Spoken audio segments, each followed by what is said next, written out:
तो यस, कोई बताना चाहेगा कि हमने लास्ट क्लास में क्या डिस्कशन किया था? यस माता जी। हाँ, उससे पहले हमने स्टार्टिंग वहाँ से नहीं किया था, स्टार्टिंग कहीं और से किया था। 9 चैप्टर से स्टार्ट किया था, 8 से नहीं। 9 चैप्टर में कहाँ से स्टार्ट किया था? Anything remember? हाँ जी, 37 श्लोक से। वो तो हमने उसमें देखा होगा वीडियो की हेडिंग में, लेकिन हाँ हाँ हाँ जी, हाँ याद है कुछ भी?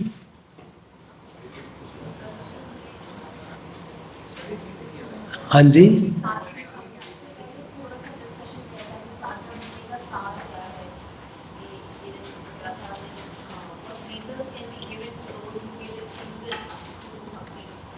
हम्म,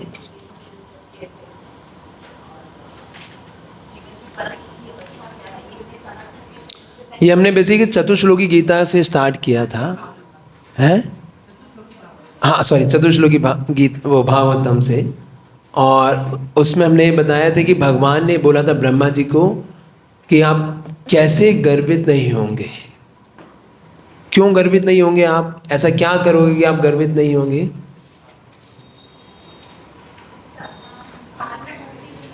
स- नहीं, तपस्या तो है ही। एक बहुत इंपॉर्टेंट चीज़ थी जो स्टार्टिंग में मैंने इससे किया था। This is in verse number 37। उसमें क्या था? Yes, yes, yes, repeated concentration of mind on instructions. बार बारी जो मैंने आपको ज्ञान दिया है, होता ना, हमें ज्ञान तो बहुत सुन चुके हैं हम लोग, बहुत नॉलेज ले चुके हैं, फिर भी क्या है कि हम लोग बिविल्डर होते हैं, बहुत कन्फ्यूजन्स रहती हैं, या we are not able to fix. उसका one of the reason is कि we don't repeatedly meditate on the instructions. एक बात सुन लिया ठीक है, लेकिन क्या है उस पर रिपीटेड क्या होना चाहिए? मेडिटेशन होना चाहिए, जो भगवान ने बोला किसको? ब्रह्मा जी को बोला। अगर आप ऐसा करोगे तो फिर आप गर्वित नहीं होंगे, है ना?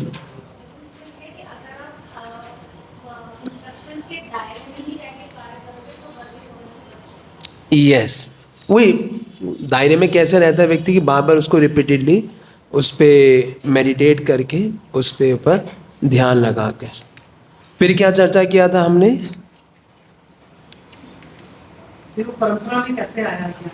यस, कि किस तरीके से ये जो ज्ञान है, फिर ये दोबारा क्या हुआ, ये चतुश्लोकी भागवतम को ही क्या किया गया? एक्सपेंड किया। ब्रह्मा जी को भगवान ने 4 श्लोक बोले, ब्रह्मा जी ने ये पूरी भागवतम सुनाई किसको? पूरा एक्सपेंड करके नारद जी को। नारद जी ने किसको सुनाया फिर? व्यास देव को। व्यास देव ने फिर क्या करा? इसको लिटरेरी फॉर्म दिया, और फिर उसके बाद हमारे आचार्यों ने इसको क्या किया? फर्दर क्या किया? इसको एक्सपेंड किया, है ना? और फिर हमने देखा था कि भगवान ने बताया, जो सुखदेव गोस्वामी कह रहे थे कि मैं आपको 10 विषयों के बारे में इसका पूर्ण ज्ञान दूंगा, है ना? कि ये जो भागवतम है, ये इसके अंदर 10 बहुत विशेष क्या है? लक्षण है इसके, 10 सिम्टम्स हैं। 10 क्या क्या है याद है? आज तो टेस्ट है, आप लोगों का याद करके आए होंगे। यस तरुणा माता जी, क्या है 10 लक्षण?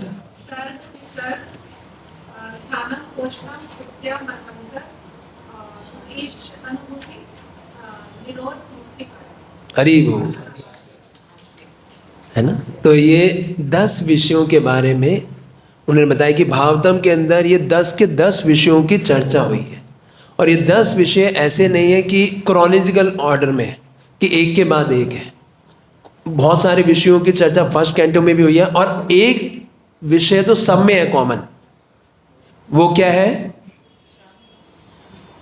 आश्रय तत्व, कि भगवान कृष्ण का ग्लोरिफिकेशन। और वो ये जो 9 के 9 जो एलिमेंट्स हैं अदर, सर्ग विसर्ग स्थानम पोषणम, इसका मेन पर्पस क्या है? वो सेकंड में जैसे वर्ड्स में बता रहे हैं कि मेन पर्पस क्या है?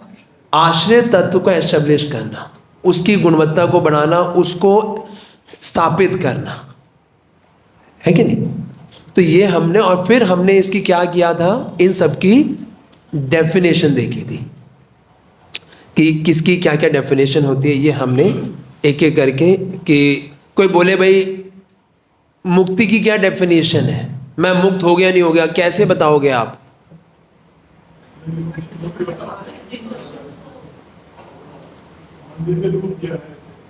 बहुत को क्लियर होना चाहिए। मुक्ति मतलब स्वरूप, जो अपना जो का आपके जो स्वरूप है उसमें स्थित हो जाना, वो मुक्ति है ना। अपनी कॉन्स्टिट्यूशन पोजीशन के अंदर स्थित हो जाना, वो मुक्ति है। इसलिए जो ये रूप गोस्वामी श्लोक बोलती हैं, इह यस्य हरेर दास्य कर्मणा मनसा गिरा निखिलापि अव्यवस्था तु जीवन मुक्त सा उच्यते। जो वाणी बुद्धि मन से भगवान की सेवा में लग गया, मतलब वो अपनी पोजीशन में स्थित हो गया है, इज फिक्स्ड। क्या मेरी स्थिति क्या है? मैं भगवान का सेवक हूँ, I am servant of Krishna. अब जब वो सर्वेंट मान लिया है उसने, क्या करा, वो मन बुद्धि वाणी से भगवान की सेवा में लग गया है, इसका मतलब वो मुक्त हो गया है। He is in this body also he is liberated. क्यों? क्योंकि वो अपने स्वरूप के अंदर स्थित हो गया है कि मैं भगवान का दास हूँ, सेवक हूँ। तो when you are reading this, हमें कुछ कुछ चीज़ों के ना कुछ प्रमाण, कुछ डेफिनेशंस को याद रखिए। It will be very helpful for your own clarity of Krishna consciousness. आप कहीं पे कोई भी, बहुत सारे लोग क्वेश्चन पूछते हैं, है ना, आप क्वेश्चंस में अगर प्रमाण देते हो, आप आ जाएगा भी। लास्ट श्लोक में यही कह रहे हैं, 10 पॉइंट जो 51 श्लोक है 2.10 कि वी शुड कोट वैदिक रेफरेंसेस, है ना। तो इसलिए अपने आप जब ये भागवतम पढ़ रहे हैं, पूरा सब कुछ समझ रहे हैं, तो उसको मोर प्रोडक्टिव बनाइए, मोर इफेक्टिव कैसे बनाइए, कुछ कुछ चीज़ों को रखिए अपने पास एज अ, जैसे मैं बताया था ना, लाइक अ गोल्डन स्टेटमेंट्स, ताकि आपको काम आए ये प्रीचिंग एप्लीकेशन में भी और आपके पर्सनल एप्लीकेशन के अंदर भी। फिर उसके बाद हमने क्या किया था,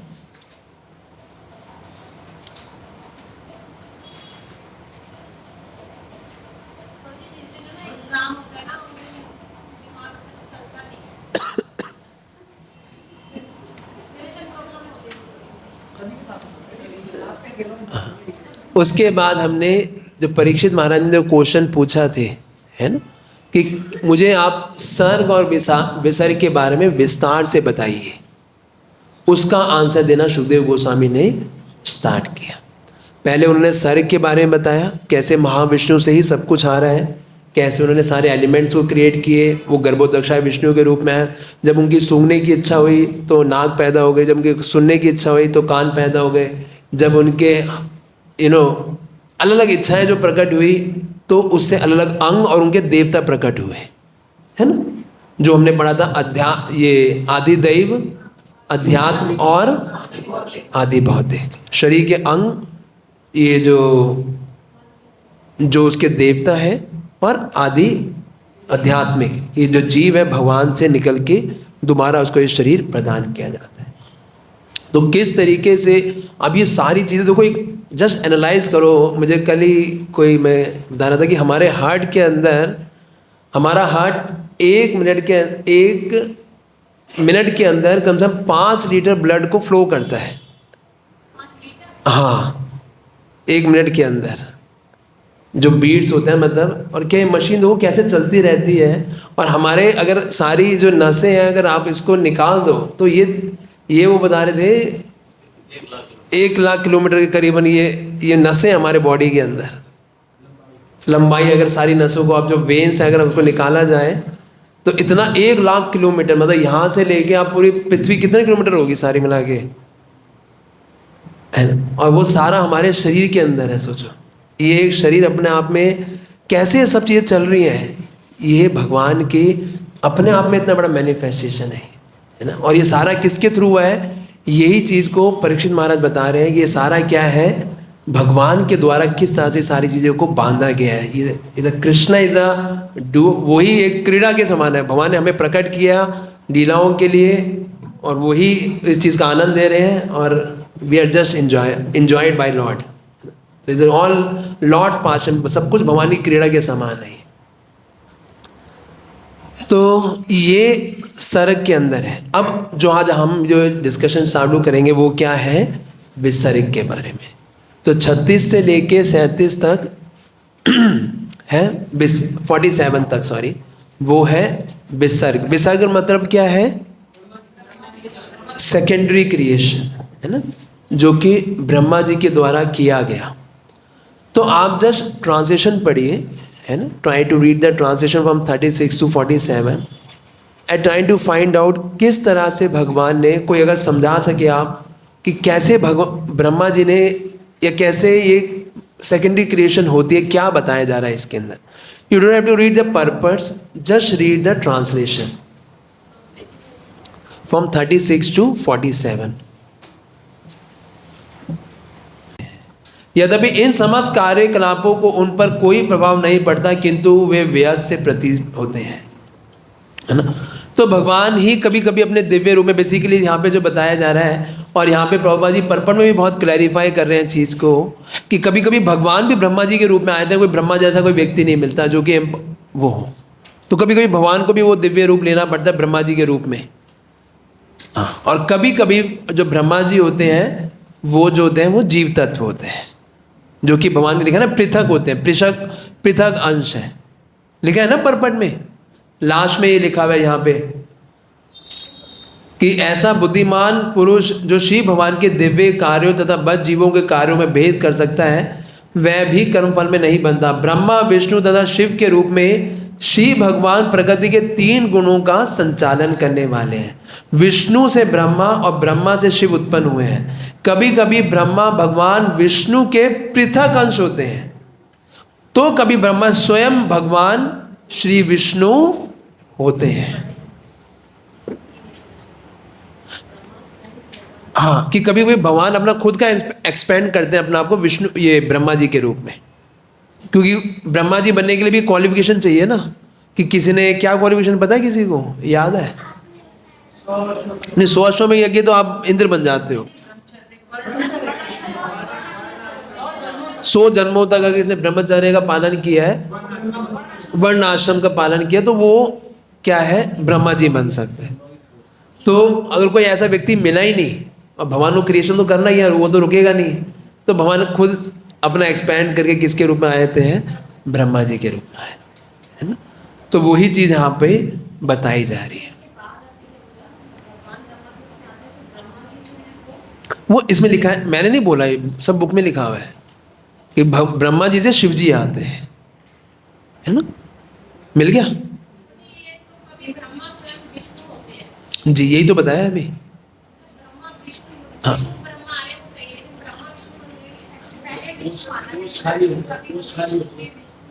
मतलब भगवान खुद के अपने एक, जैसे भगवान के 2 होते हैं ना, स्वांश और विभिन्नांश, तो कभी कभी स्वांश के रूप में भगवान जो है ब्रह्मा जी बन जाते हैं, जो कि भगवान से अभिन्न है।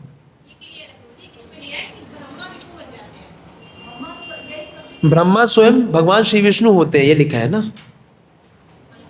भगवान, यस, वही तो मैं कह रहा हूं।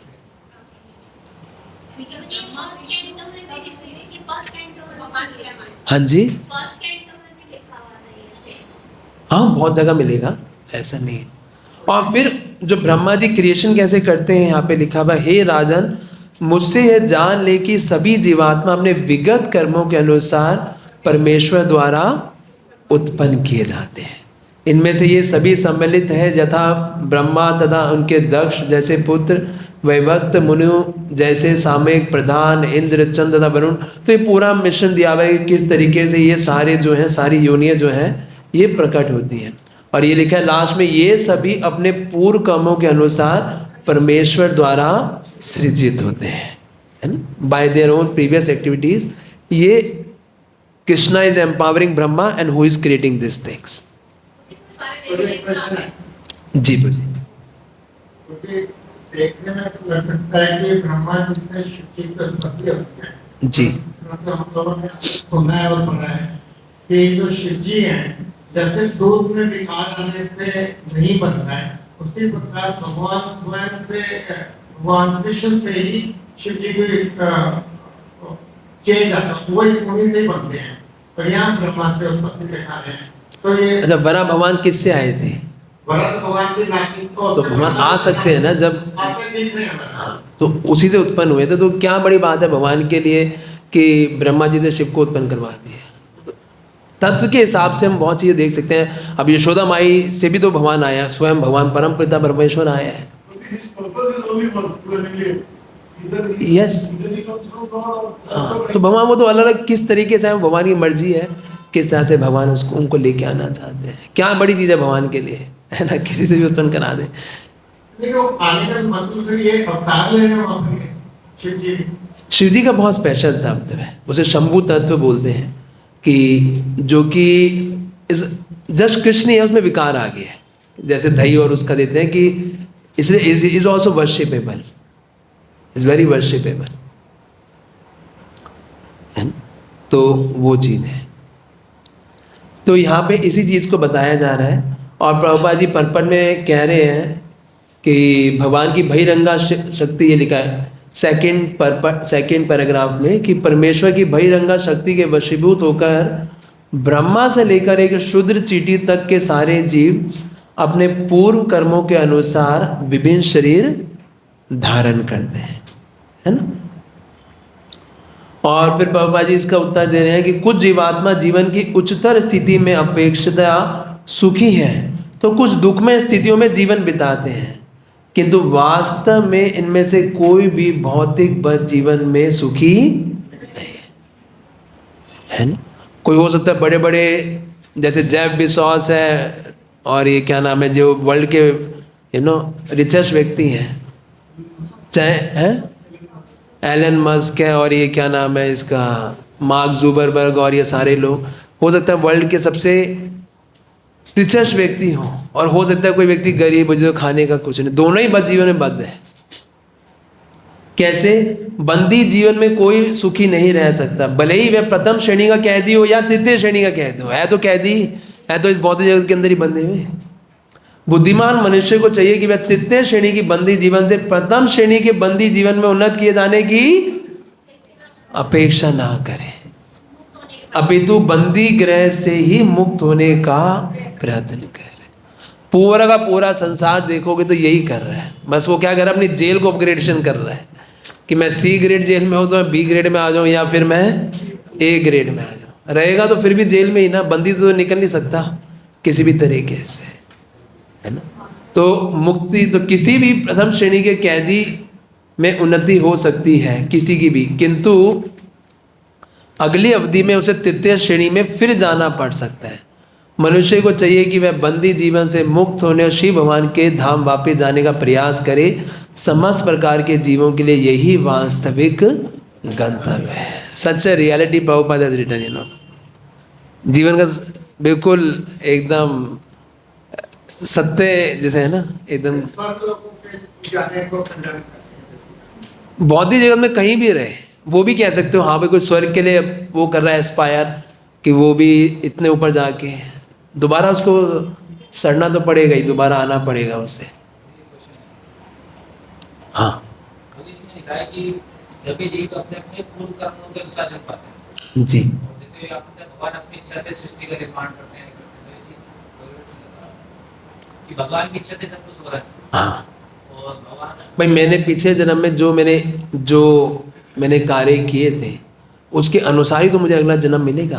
लेकिन उस आदमी मारे गया, सब कुछ हो गया, तो उसके बाद वही दोबारा भगवान उसको एक दोबारा जन्म देता है। उसके कर्मों के अनुसार, उसकी क्या इच्छाएं थी, उन इच्छाओं, अब वो इच्छा कब से चालू इसके ऊपर मत जाओ। जब इच्छाएं चालू हुई थी, फिर वो कुछ कार्य किए, उसने कुछ एक्टिविटीज़ करी, तो उससे कुछ एक्शंस एंड रिएक्शन जनरेट होते हैं, तो वो स्टोर रहते हैं, वो कभी ख़त्म नहीं होते। वो प्रभुपाद ने बोला उसको, अब ये मत जज करने को कब से वो स्टार्ट हुआ, स्टार्ट हो चुका है, स्टार्ट होने में कुछ कर्म जरूर किए होंगे। फिर उसको जब भी नेक्स्ट जन्म मिलेगा, जितनी बार भी सृजन होगा, जितनी बार भी वो महाविष्णु की बॉडी में जाएगा या चाहे गर्भोदक्षा विष्णु की बॉडी में जाएगा, उसे कर्मों के अनुसार ही दोबारा उसे बॉडी मिलता है। अपने जो भी उसकी इच्छाएं थी उसने वैसे कर्म की और वैसे ही उसको फिर जन्म अगली बारी मिल जाता है। आपका क्वेश्चन यही है ना कि भाई वो पहली बार ही आ रहा है तो फिर क्या है? मेन जो मैं आपको क्वेश्चन समझ पा रहा हूँ कि पहली बार ही आ रहा है, लेकिन पहली बार का हम नहीं ट्रेस कर सकते वो पहली बार क्या था। नहीं, अलग अलग योनियों में आता है, 84 अलग योनियां दी हैं उसके लिए। अभी ये नेक्स्ट श्लोक में यही है, रजोगुण तमोगुण के अनुसार। हाँ, यही तो है, पता नहीं अनादि काल से हम लोग बस हैं, वही क्यों आएगा? वो जीवात्मा है ना, वो उसकी इच्छा पूरी नहीं हो रही, जब तक भगवान के पास नहीं जाएगा जब तक सड़ता रहेगा ऐसा। भगवान की इच्छा है, हाँ, भगवान ने तो हमारी इच्छा को पूर्ति के लिए सृष्टि बनाई है, अपनी इच्छा के लिए थोड़ी बनाई है। भगवान ने बनाया था, हमें इसलिए बनाया था कि हम भगवान के साथ एंजॉय करें, लेकिन हमने सोचा कि नहीं, हम नहीं करेंगे, हम अलग से करेंगे एंजॉयमेंट, विद्रोह कर दिया हमने। सड़ते रहो, तरीका बस इसका निकलने का यही है। और फिर वो कह रहे हैं प्रगति के विभिन्न गुण, रजोगुण, सत्वगुण तथा तमोगुणों के अनुसार विभिन्न प्रकार के प्राणी होते हैं, जो देवता, मनुष्य तथा नारकीय जीव कहलाते हैं। हे राजन, यही नहीं, जब प्रकृति का कोई एक गुण अन्य दो गुणों से मिलता है तो वह तीन में विभक्त होता है, और इस प्रकार प्रत्येक वाणी अन्य गुणों से प्रभावित होता है और उसकी आदतों को अर्जित कर लेता है। तो ये बहुत, इसके अंदर जो प्रभुपाद जी ने परपट लिखा है, मेरे ख्याल से दिस इज वैसे तो भगवद गीता का 13वें अध्याय से ही है, और ये मुझे इतना, जब मैंने पढ़ रहा था ये मुझे कि सही में अगर इस खाली एक पॉइंट को इम्प्लीमेंट कर लिया जाए तो हमारे जीवन में बहुत चेंजेस आ सकते हैं। देखो प्रभुपाद जी यहाँ पे कितना एक लिख रहे हैं कि सामान्य रूप से सभी जीव भौतिक बंधन के कारण रजोगुण से प्रभावित होते हैं, क्योंकि प्रत्येक जीव अपनी इच्छा पूर्ति के लिए प्रकृति पे प्रभुत्व जताने का प्रयास करता है, किंतु रजोगुण पृथक होने पर भी अन्य गुणों के संसर्ग में होने से उनके द्वारा प्रभावित हो जाने की संभावना सदैव बनी रहती है। यदि कोई अच्छी संगति करता है तो वह सत्वगुण का विकास कर सकता है, और यदि कुसंगति करता है तो वह अंधकार या तमोगुण का विकास कर सकता है। ये पार्ट जीवन को मिल गया, इसके नीचे है, जस्ट इसके नीचे, इसी के नीचे सेकंड लाइन में देखो, सेकंड लाइन से स्टार्ट किया हुआ। लेकिन कुछ भी एक ही तरह से घटता नहीं है। मनुष्य अच्छी या बुरी संगति से अपना स्वभाव बदल सकता है, अतः अच्छे तथा बुरे में भेद करने के लिए उसे बुद्धिमान होना आवश्यक है। बस इतना बुद्धिमान होना चाहिए कि मुझे संग किसका करना है। That intelligence is required, nothing else. Just have to, as you said, हमें अच्छा संग करना है, you get a good desires. बुरा संग करेंगे तो bad desires will come, है ना। एक मिनट बस, एक है सर्वोत्तम संगति तो शिव भगवान के भक्तों की सेवा की। और देखो प्रभुपाद ने दोनों एग्जाम्पल दिए हैं। किस किस का एग्जाम्पल दिया? दो, नारद मुनि एकदम क्या थे, नीचे गिरे हुए थे, भक्ति वेदांति का संग किया, नारद मुनि बन के भगवान के शुद्ध भक्त बन गए। और दूसरा एग्जाम्पल किसका दिया? अजामिल का। वही अजामिल जो कि अच्छा ब्राह्मण था, लेकिन क्या कि एक वैश्य का संग किया, सारी गलत हैबिट्स आ गई। तो सारा खेल किसका है? To whom we associate.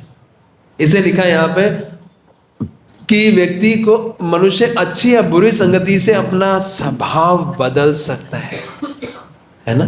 अतः अच्छे या बुरे में भेद करने के लिए उसे बुद्धिमान होना आवश्यक है। ये है ना, जबरदस्त बात बाबा जी ने, बुद्धिमान इतना, बस ये बुद्धिमान चाहिए कि क्या संग करना है ना। और सर्वोत्तम संगति किसकी है? भगवान के भक्तों की, क्योंकि वो जगत से, क्योंकि सतोगुण रजोगुण में भी या तमोगुण में भी व्यक्ति इसी जगत के अंदर रहेगा, लेकिन ऐसी संगति से कि जिससे वो जगत से बाहर निकल सके, वो है भगवान के भक्तों की संगति, है ना। और प्रभुपाद इसके लास्ट में लिख भी रहे हैं, ऐसे पुरुषों की संगति ने अतः मुक्ति के द्वार खोलने के लिए, मिल गया। श्रीमद् भागवतम सदैव महत अर्थात महान आत्माओं की संगति की शिक्षा देता है। ऐसे पुरुषों की संगति करना जो इस भौतिक संसार पर अधिकार जताना चाहते हैं, नरक के भयंकर अंधकार में भाग में प्रवेश करने के बराबर होता है। मनुष्य को महापुरुष की संगति द्वारा अपने आप को ऊपर उठाना चाहिए। यही जीवन की पूर्णता का मार्ग है। This is the perfection of life. कोई बोले मेरे को मार्ग में मेरे को परफेक्शन मिलेगी नहीं मिलेगी, you have to follow this principle. Keep yourself always in association of mahat, और क्या लिखा है, महान आत्मा, चाहे वाणी और वपु, किसी न किसी तरीके से उनके संग में अपने। ये इसमें ये लिखा है कि यदि कोई अच्छी संगति करता है तो सतगुण का विकास कर सकता जी है। ये कर सकता है कि वो करेगा। नहीं, जरूरी मर्जी है ना, नहीं सारा इतने सारे लोग होते हैं अच्छी संगति, आपके कितने सारे लोग जो आपका संग करते होंगे, थोड़ी हर कोई शुद्ध भक्ति प्राप्त कर रहे हैं, उसका नहीं है मन, संगति करके भी नहीं कर सकता, जरूरी थोड़ी है? मक्खी का भी है कि भक्तों के संग में बैठ के उसी का खून चूस रहा है। उसमें क्या होता है करछी में?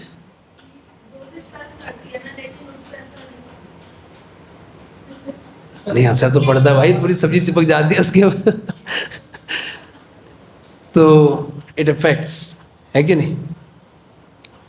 फिर है, हे श्री भगवान, वे श्री भगवान ब्रह्मांड में सबके पालक के रूप में सृष्टि की स्थापना करने के पश्चात विभिन्न अवतारों में प्रकट होते हैं और मनुष्य, अमानवों तथा देवताओं में से समस्त बद्ध जीवों का उद्धार करते हैं, है ना?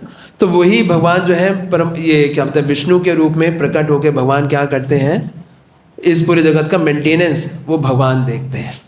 और बड़ा अच्छा प्रभुपाद जी ने परपट के अंदर इसमें एक, ये वैसे बहुत अच्छी एनोलॉजी बहुत बार पढ़ी होगी आप लोगों ने, ये फ्रॉग इन द वेल, है ना, कि वो कितना ही सोच ले, वो कुएं से थोड़ा बड़ा ही सोच सकता है।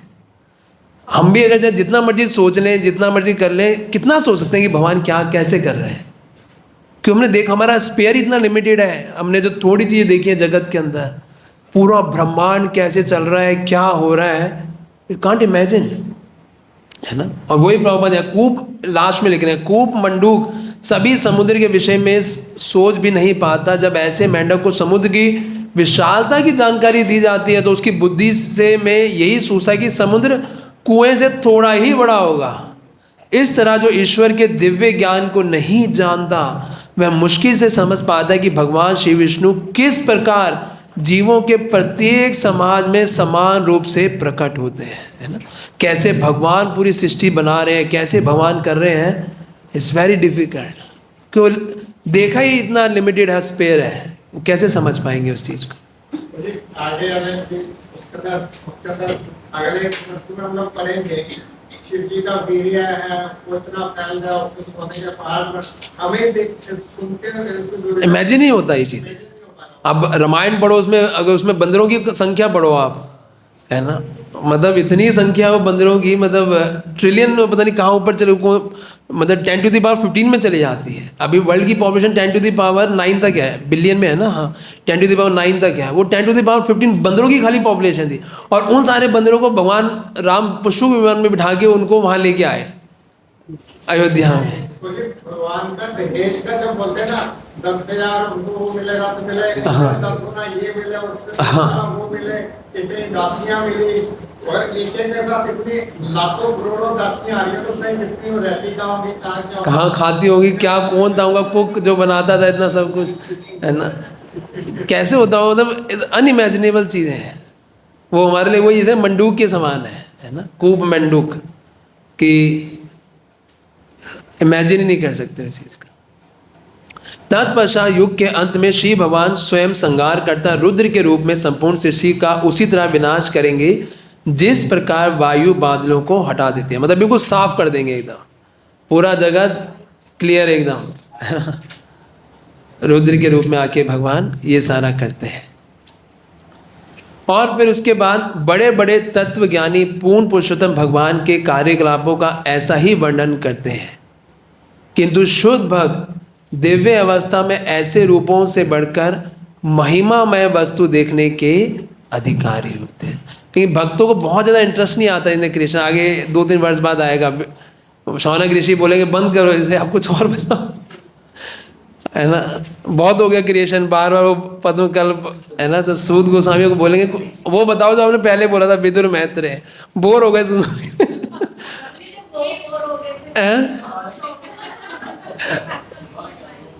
लेकिन भक्तों को चाहिए कृष्ण की लीला है ना, वो कह रहे हैं कुछ ऐसा होता है जो शुद्ध भक्त उस अवस्था में रूपों को जो कृष्ण के दिव्य रूप के बारे में जो कुछ बताता हो वो बताओ, है ना। तो प्रभुपाद यहाँ पे लिख रहे हैं इस चीज को। यहाँ पर संस्कार के बारे में जो बोला गया है जी, मैंने 2 किस्म का पढ़ा है। एक तो कह रहे कि कहीं सूर्यों का प्रकाश के समान वहाँ पर गर्मी हो जाती है, कई जगह ऐसा देखा है, और कई जगह लगे कि पानी इतना हो जाता है कि उसमें डूब जाता है, तो पानी में डूबता है या उस सूर्य के ताप में जल के। ये ना पूजी पूरा 3rd कैंटो में बहुत अच्छे से आएगा, जहाँ पे टाइम का वर्णन है ना पूरा, क्योंकि उनका क्वेश्चन ही यही है कि किस तरीके से सारा संहार होता है। जैसे जो कल आपको रात को क्वेश्चन आया था, मैंने फिर उसके बैठ के रिसर्च किया, कहीं जगह देखा तो बड़ा अच्छा एक चीज़ निकल के मिला मेरे को। पहले मेरे को भी अंडरस्टैंडिंग नहीं थी कि हर मनवंतर के बाद भी एक संध्या होती है, मनवंतर संध्या बोलते हैं उसमें, जो कि 17,28,000 साल की होती है। उसके बाद नया मनवंतर चालू होता है। ऐसे 15 पर उसका साइकिल, जब जाके वो 1000 साइकिल, 1000 चतुर्युग की साइकिल बनती है पूरी, वो कैलकुलेट करके उन्होंने बताया। एक दिन में जो 14 की है उसके अंदर से हर एक 15 संध्याएं हैं, मनवंतर संध्या। तो वो जब आएगा फिर उसमें डिस्कशन करेंगे अच्छे से। उसमें क्या होता है, एनीलेट सारा उसमें बस पृथ्वी तक जल भर जाता है। तो फिर वो ब्रह्मा के एक दिन का एक परला है, ये वाली एक परला है। वही वो प्रलय नहीं होती, बस खाली उसमें पानी भर जाता है। उसमें ये नहीं लिखा वो प्रलय होती है, ओनली पृथ्वी तक सब पानी में डूब जाता है। डूब जाएगा तो लोग तो मरेंगे ना। मरेंगे जिएंगे थोड़ी, अब कैसे रहेंगे। तो प्रलय नहीं होगी, पूरा एलिनेट नहीं हुआ, खाली इतना हुआ कि आंशिक प्रलय होती है ना। ब्रह्मा जी के एक दिन के बाद भी आंशिक प्रलय होती है। नहीं, ब्रह्मा जी के एक दिन के, हाँ, वो सारे जीव जो है गर्भोदक्षा विश्व में दोबारा चले जाते हैं। पर आंशिक प्रलय मैं कह रहा हूँ ये टॉपिक ना बहुत डिस्क्रिप्टिव में, पूरा 3rd कैंटो में जब टाइम आएगा ना बड़े अच्छे से समझेंगे इसे। थोड़ा सा बस अगली वेट कर लीजिए, उसमें बहुत अच्छे से है ये। और यहाँ पे प्रभुपाद जी ये लिख रहे हैं कि जो निर्विशेषवादी शिव भगवान के सर्वव्यापी प्रभाव को समझकर ही तुष्ट हो जाता है, यह ब्रह्म साक्षात्कार कहलाता है। निर्विशेषवादी से ही बढ़कर वह योगी होता है जो शिव भगवान को उनके अंश रूप परमात्मा के रूप में अपने हृदय में स्थित देखता है। किंतु ऐसे शुद्ध भक्त भी हैं जो प्रेममयी सेवा के वास्तविक आदान प्रदान से शिव भगवान की आनंद शक्ति में हिस्सा बटाते हैं। तो भक्त लोग किसमें एंजॉय करते हैं? भगवान की आनंदमय शक्ति में, है ना। कि शिव भगवान अपने शाश्वत वैकुंठ लोक में अपने सदैव अपने पार्षदों के साथ रहते हैं और अपने भक्तों की विभिन्न दिव्य रसों में की गई दिव्य प्रेममयी सेवा का आनंद उठाते हैं। इस प्रकार सृष्टि के पारक कट्टे की अवधि में शुद्ध भक्त शिव भगवान की भक्ति में सेवा का अभ्यास करते हैं और वे अपने आप को शिव भगवान के धाम जाने के लिए योग्य बनाकर उसका पवरा लाभ उठाते हैं। कहाँ पर है? ये 44 के इसी के परपट में बोली, 44 के परपट में ही नीचे है ना? तो devotees aspire for the higher rasa, not for this निर्विशेष और दिस थिंग से ज़्यादा भगवान भक्त जो है अट्रैक्ट नहीं होते। फिर यहाँ पे बता रहे हैं कि भौतिक जगत की सृष्टि तथा संहार के लिए श्री भगवान किसी प्रकार का प्रत्यक्ष कौशल नहीं किया जाता। उनके प्रत्यक्ष हस्तक्षेप के विषय में वेदों में जो कुछ वर्णित है वह केवल इस विचार का निराकरण करने के लिए है कि भौतिक प्रकृति ही सृष्टा है ना। कि कई लोग सोचते हैं सब कुछ प्रकृति से आ रहा है, सब कुछ प्रकृति की देन है, लेकिन ये चीज बताने के लिए कि सब कुछ प्रकृति नहीं है, सब कुछ किससे आ रहा है? भगवान से आ रहा है। प्रकृति को भगवान वैसे प्रकृति में मनाने जुड़ा कर पाने का हाँ, ये चीज़ को एस्टेब्लिश करने के लिए ही वेदों में ये चीज़ों को बताया गया कि सारी चीज़ों, ये प्रकृति भी जो है अपने आप नहीं चल रही। और पापा लिख रहे हैं इतने क्लियर, कई सारे एग्जाम्पल दे रहे हैं। वो फ्लावर का एग्जाम्पल है, फ्लावर अपने आप कैसे उसके सुगंध आ रही है, कैसे वो अपने आप एक शेप ले रहा है, कैसे ले रहा है? क्योंकि भगवान दे रहे हैं, कोई क्रिएटर है बना रहे हैं, कोई बुद्धिमान व्यक्ति है जो कर रहा है, ये है कि नहीं? जैसे बीज भी डालते हैं वो ना तो लाल रंग होता ना पीला, और अपने आप ही कलर हो जाता है। हाँ, कलर भी आया था। आप देखो नारियल पानी का, देखो ऊपर इतना ऊपर जाके तो पहले पानी और इतना मीठा, उसके बाद नीचे से कुछ गया नहीं है, खारी पानी के उससे वो इतना, और पानी ऊपर मोटर लगानी पड़ती है पानी को, है ना, चढ़ाने के लिए ऊपर, अपने आप ही जा रहा है। कैसे? पूरा प्रकृति कौन कर रहा है ये सारा कुछ? है ना, ये सब भगवान के द्वारा ही हो रहा है। और इसी को कि अजागल स्तन न्याय बोला गया है कि कई लोग तो प्रकृति से ही सब कुछ आ रहा है, परमेश्वर का कोई हस्तक्षेप नहीं है। ये क्या है, जैसे आप बकरी के वो निप होते हैं ना, निप पर लगे होते हैं, उसको देख के बोला कि इसमें से क्या है, दूध निकलेगा। तो इसी तरह से हम प्रकृति को देख के बोलेंगे यही सब कुछ देने वाले हैं, लेकिन कहाँ से आ रहा है सब कुछ, भगवान से आ रहा है। इसी चीज़ को प्रभुपाद जी ने एक्सप्लेन किया। यहाँ पर संक्षेप में 46 पे यहाँ पर संक्षेप में वर्णित सृजन तथा संहार का यह प्रक्रम ब्रह्मा के एक दिन के विधि विधान स्वरूप है। यही महत् सृष्टि का भी नियामक विधान है, जिसमें भौतिक प्रगति विसर्जित हो जाती है ना। तो अब इसमें वही 3 तरह की सृष्टि का बताया गया है। पहले क्या है, महाकल्प। महाकल्प क्या है, जो विष्णु जी ने अपने वो छोड़े, मतलब पूरा ब्रह्मांड का जो एक तरह से अवधि हो गई, जो 100 वर्ष हो गए ब्रह्मा जी के, वो क्या हो गया, एक महाकल्प हो गया, है कि नहीं। दूसरा क्या है, विकल्प। विकल्प क्या है कि गर्भोदक्षाय विष्णु ने आगे बहुत समय पहले उन्होंने पूरा गर्भोदक सागर के अंदर पूरा लेटे वो, फिर उसमें से ब्रह्मा जी की उत्पत्ति हुई, ब्रह्मा जी ने तपस्या की जाके, फिर जाके क्या हुआ, ब्रह्मा जी ने क्रिएशन चालू किया। तो जो वो पीरियड है जब तक ब्रह्मा जी का सृजन हो रहा है, वो क्या हो गया, विकल्प हो गया। और ब्रह्मा जी जो क्रिएशन कर रहे हैं हर दिन के अंदर, वो क्या हो गया, कल्प हो गया। और इसमें जीव गोस्वामी ने जो है प्रभुपाद जी ने मेंशन किया 30 कल्पों का वर्णन किया है। ब्रह्मा जी जो 30 दिन है, उनके 30 क्या है, वो 30 दिनों के एक नाम है, एक एक। जैसे हमारे 30 दिन होते हैं ना, सबका नाम होता है कुछ ना कुछ, पता है हिंदी कैलेंडर में नाम, जैसे एकादशी तो है ही नहीं, नाम भी होता है, महीने डेली नाम होता नहीं होता, कुछ नहीं होता। अच्छा, तो ये 30, तो इस बार ये बताया जा रहा है अभी कौन सा कल्प चल रहा है, ये अभी कौन सा कल्प चल रहा है?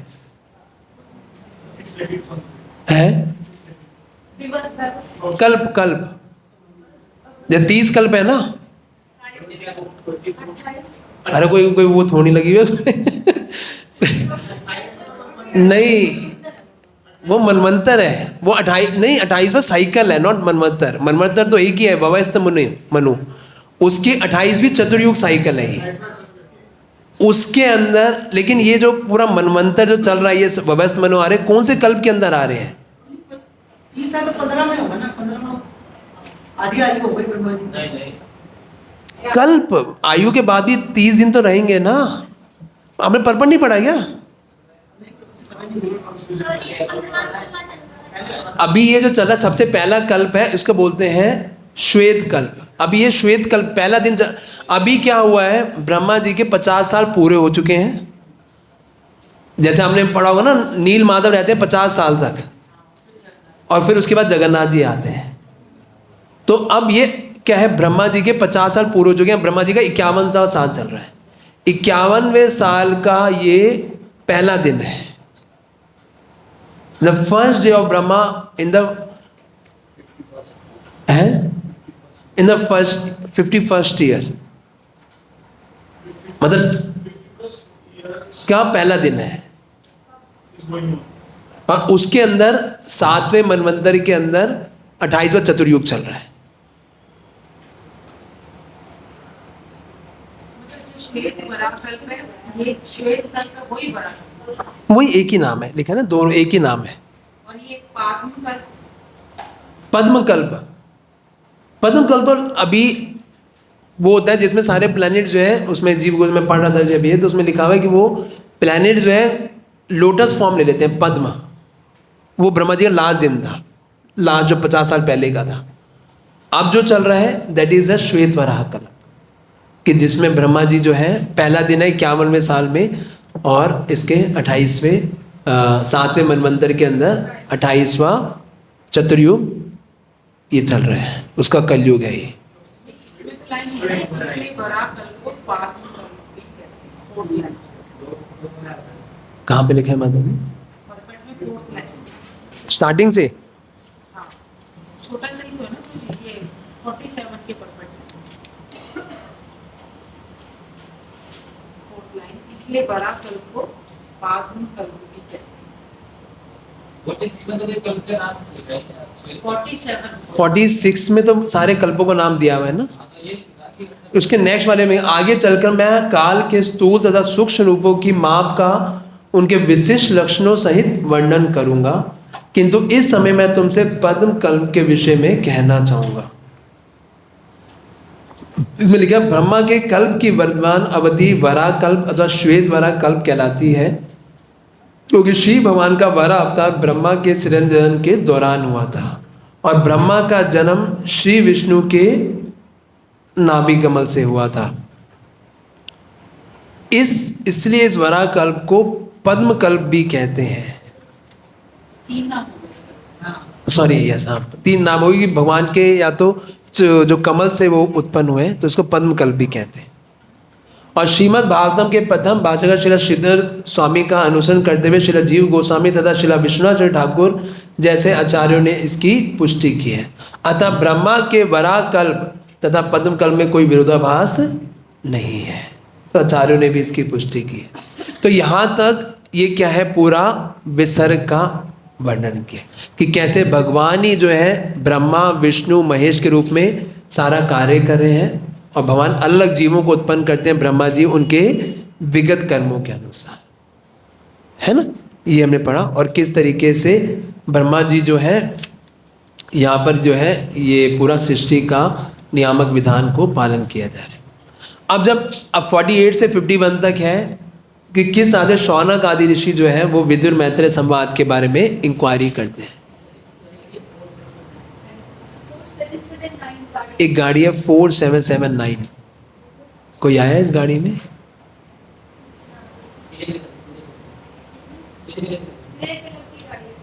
ग्रे कलर की, यहाँ पे नहीं है प्रभु जी, यहाँ पे नहीं है किसी के भी। 48 से 51 तक है, शौनक आदि ऋषि अब इंक्वायर करेंगे विदुर मैत्रेय संवाद के बारे में। सीजन के विषय में जब यह सब सुनने के पश्चात शौनक मुनि ने श्रील सुखदेव सूत गोस्वामी से विदुर के विषय में पूछा, क्योंकि श्रील सूत गोस्वामी ने पहले ही उन्हें बता रखा था। कब बताया था उन्हें? ये बताया था 1.13.1 में, जब 13वें अध्याय में विदुर जी आए थे ना वापस, जब हमने पढ़ा था भगवद विदा भागवता तीर्थभूता स्वयं, ये श्लोक पढ़ा था ना विदुर जी को कैसे रिसीव किया गया था।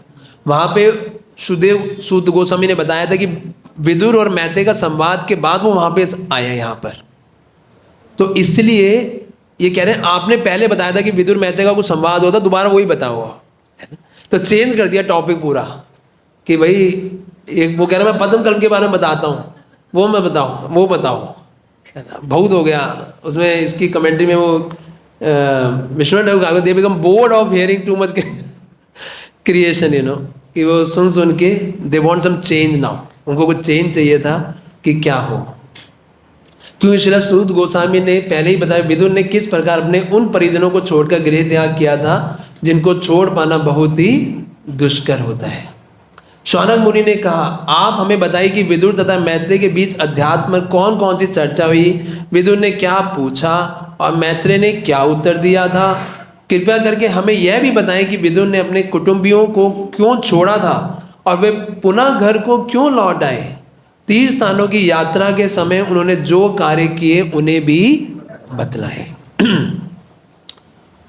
तो प्रभुपाद जी पर्पण में यही कह रहे हैं कि सारे ऋषिगण जो थे वो एक अथॉरिटेटिव चीज़ को सुनना चाह रहे थे, वो ये नहीं चाह रहे थे कुछ भी बता दो, भाई प्रमाणित तरीके से बताओ क्या हुआ क्या नहीं, है ना। दे वांट टू, जैसे इसमें लास्ट में 3 लाइनें लिखी हैं, प्रभुपाद लिख रहे हैं किंतु नैमिषारण्य के ऋषि कोरे भौतिकवादियों तथा झूठे आध्यात्मवादियों से ऊपर थे, अतः वे अधिकारी व्यक्तियों से दिव्य विषयों की वास्तविक सत्य जानने के सदैव इच्छुक थे, है ना। जो अधिकारी व्यक्ति ऑथोराइज पर्सन है उससे ही हम सुनना चाहते हैं भाई क्या है क्या नहीं। फिर सूत गोस्वामी ने बताया अब मैं तुम्हें वह सारे विषय बताऊंगा जिन्हें राजा परीक्षित द्वारा पूछे जाने पर महामुनि ने उनसे कहा था, कृपया इन्हें ध्यान पूर्वक सुने। और बाबा जी पर्पण में यही कह रहे हैं प्रत्येक पूछे गए प्रश्न का उत्तर यदि किसी अधिकारी विद्वान का उदाहरण देकर दिया जाता है तो उससे बुद्धिमानों की तुष्टि होती है। यू शुड गिव रेफरेंस, है ना, कि यहाँ पर इस बात की चर्चा हुई थी, यहाँ पे ये बात की चर्चा हुई थी, रेफरेंस दे के हमें क्या करना चाहिए, कोई भी क्वेश्चन आता है तो उसका आंसर देना चाहिए। यहाँ तक कि प्रभुपाद जी उदाहरण किसका दे रहे हैं, न्यायालयों में भी यही विधि अपनाई जाती है। वो वकील तो हमारे अभी चले गए, है ना, कि सर्वश्रेष्ठ वकील अपने मुकदमे की स्थापना के लिए बिना कोई कष्ट उठाए पूर्ववर्ती फैसले से साक्ष्य प्रस्तुत करता है, यह परंपरा विधि कही जाती है। और विद्वान अधिकारी इधर उधर के व्यर्थ तर्क न देकर इसका पालन करता है। बिकॉज अगर आप इधर उधर तर्क देते हैं उसका क्या लॉस होता है, लॉस क्या होता है, मान लो आपने कुछ भी बोल दिया,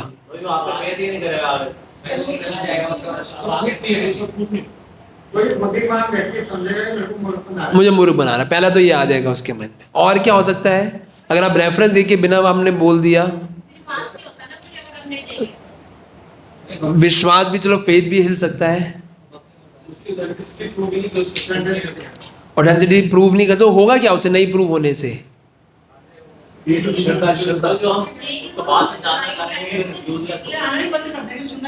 वो सबसे पहले क्या होगा, आपके प्रति उसकी रिस्पेक्ट ही खत्म हो जाएगी। क्या कि प्रभु जी बोलते तो हैं लेकिन क्या है, अपनी कुछ फिलॉसफी बताते हैं, है ना।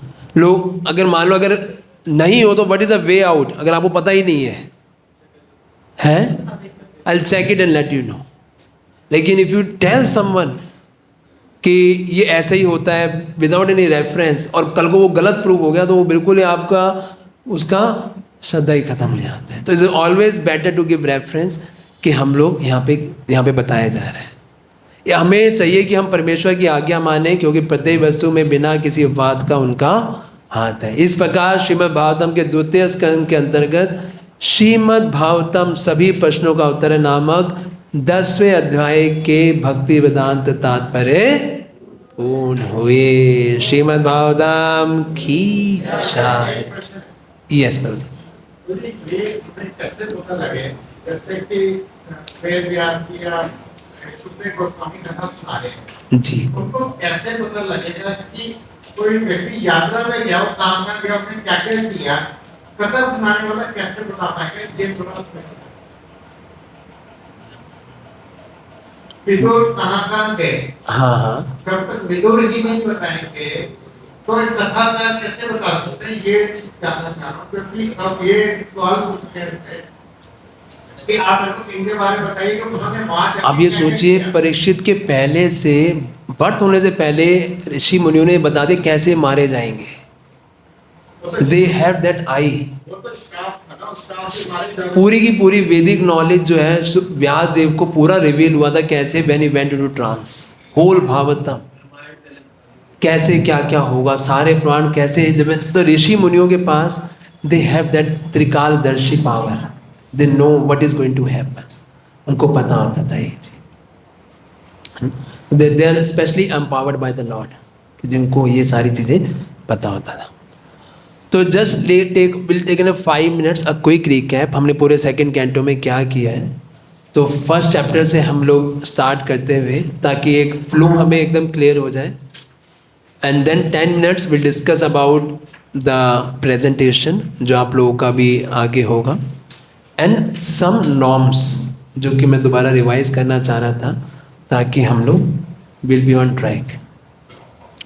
तो कोई बताना चाहेगा फर्स्ट एक अध्याय से कैसे कैसे क्या क्लैरिटी से ये हमारा स्टार्ट हुआ? हाँ जी, 2 क्वेश्चन थे। 2 क्वेश्चन कौन से उसमें थे? श्लोक कौन से थे वो किसी को याद है? 37, 38 है ना, 1.19.37 और 38 ही था, या 39 नहीं 38 ही था। क्या करना चाहिए क्या नहीं करना चाहिए, और उस क्वेश्चन का आंसर पहले क्या बताते हैं, वो स्टार्ट किससे करते हैं, क्या नहीं करना चाहिए, है ना। क्या नहीं करना चाहिए व्यक्ति को?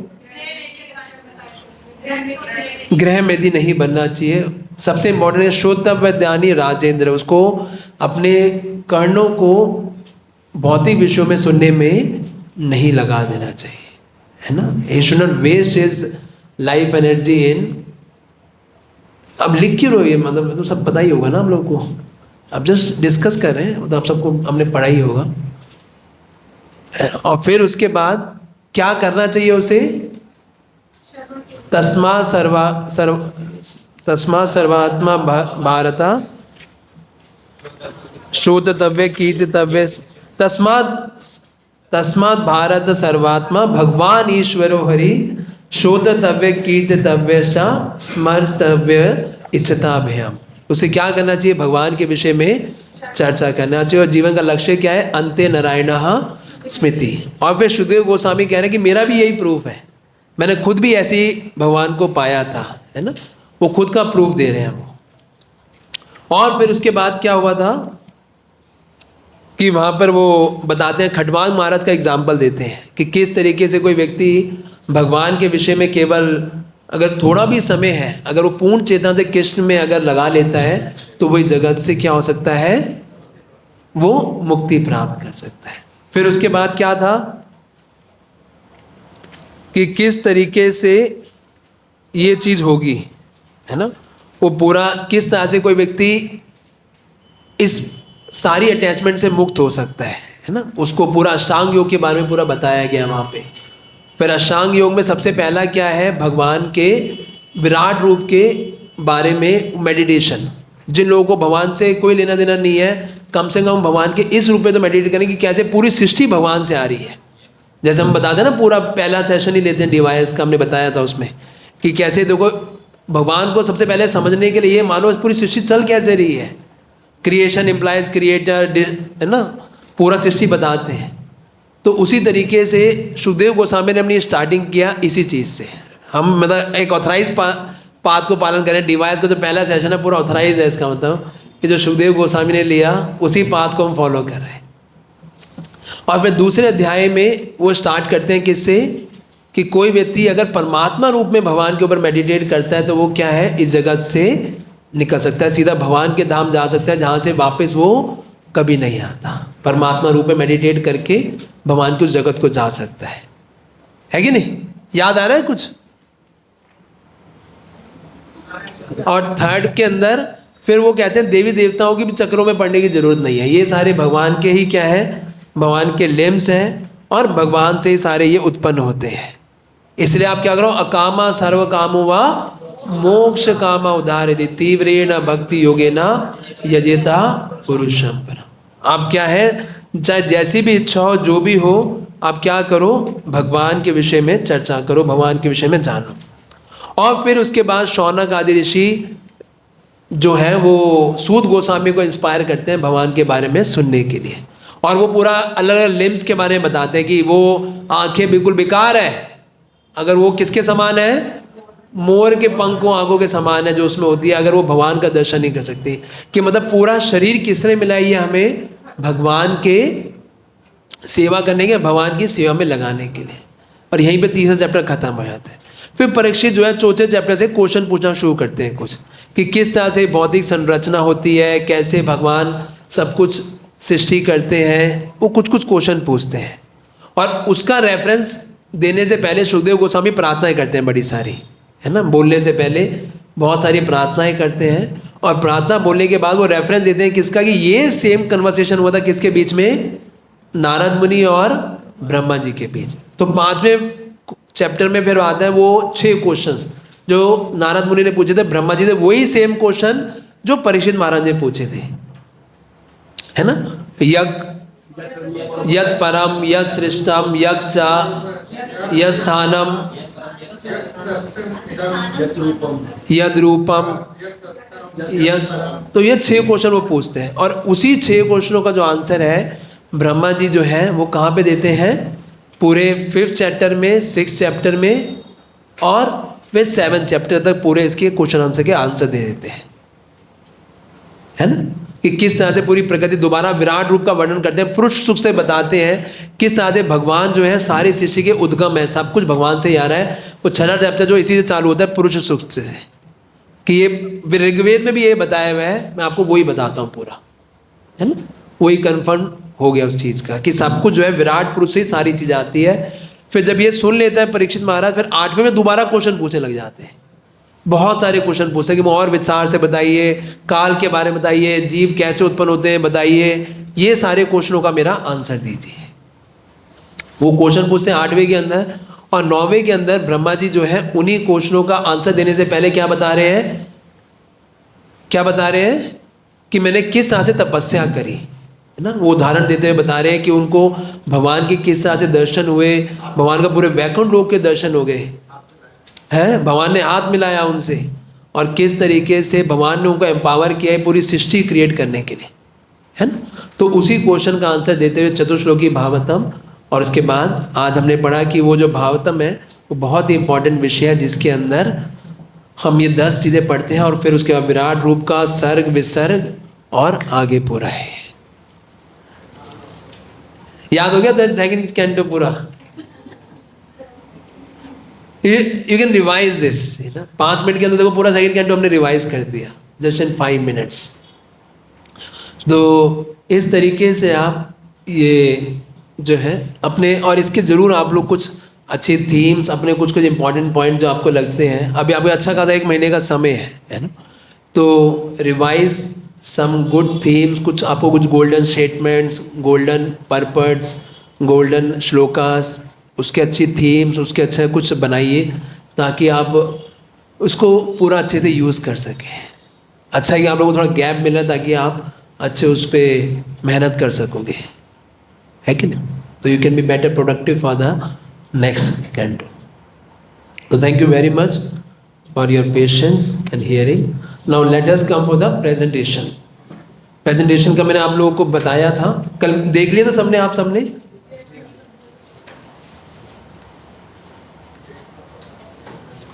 आप सबको आपके श्लोक मैंने बता दिया। तो 2 ग्रुप्स में हमारी प्रेजेंटेशन होंगी। तो एक में हर ग्रेस पांडसो की कृपा माता जी, और एक में हर ये राधा गौरांगी माता जी वो लेंगी।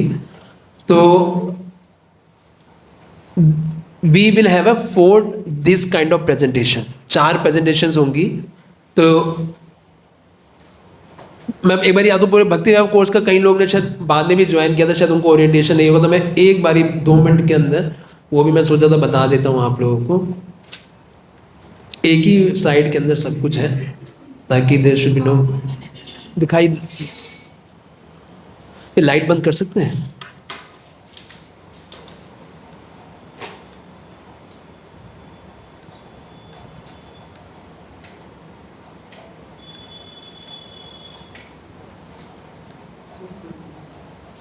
तो खुली पुस्तक मूल्य दिख रहा है सबको, है ना। OBAs में आपके जो है 6 नंबर, मतलब अगर 10 नंबर का है तो 60% से ऊपर होने चाहिए आपके, जितने भी सारे OBAs हैं। ये उन लोगों के लिए जो सर्टिफिकेट चाहते हैं भक्ति वैभव का।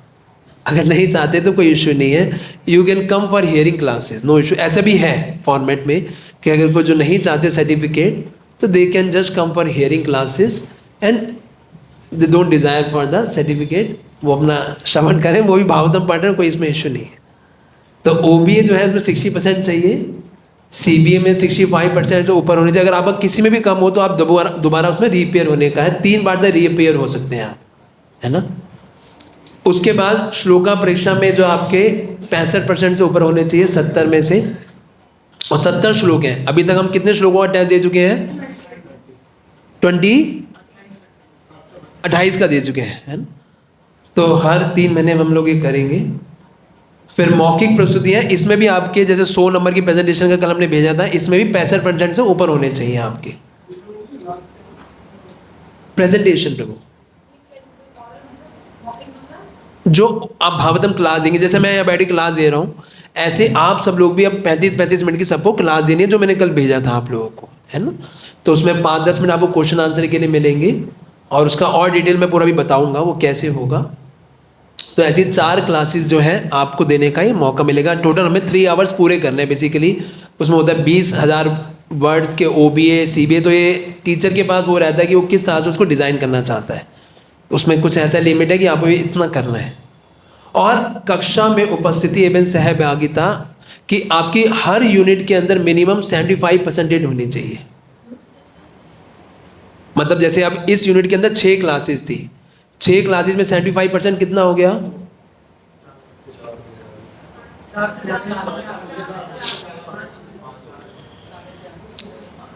कितना हुआ? 4.5 हो गया है,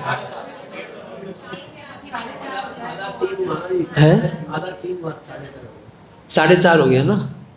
तो अब जैसे अगली यूनिट है आपका, तो अगर मान लीजिए आप, हमने अभी पांडव सखी कृपा माता जी ने इस्कॉन एजुकेशन मिनिस्ट्री में भी, उन्होंने भी, हमने कुछ क्वेश्चंस थे हमारे, तो हमने उनको मेल किया था कि हमें इस पर कैसे करना है, कि कईयों की अटेंडेंस कम है, जैसे पिछली बार भी उसमें था, तो उन्होंने बोला they have to repeat the same unit again. जैसे हम भक्ति शास्त्री में भी करते हैं, अगर किसी की अटेंडेंस कम होती है तो उसको वो यूनिट क्या है, दोबारा रिपीट करनी होती है। तो जब भी भक्ति वैभव होगा, है ना, तो वो आपकी यूनिट को हम कंसिडर नहीं किया जाएगा।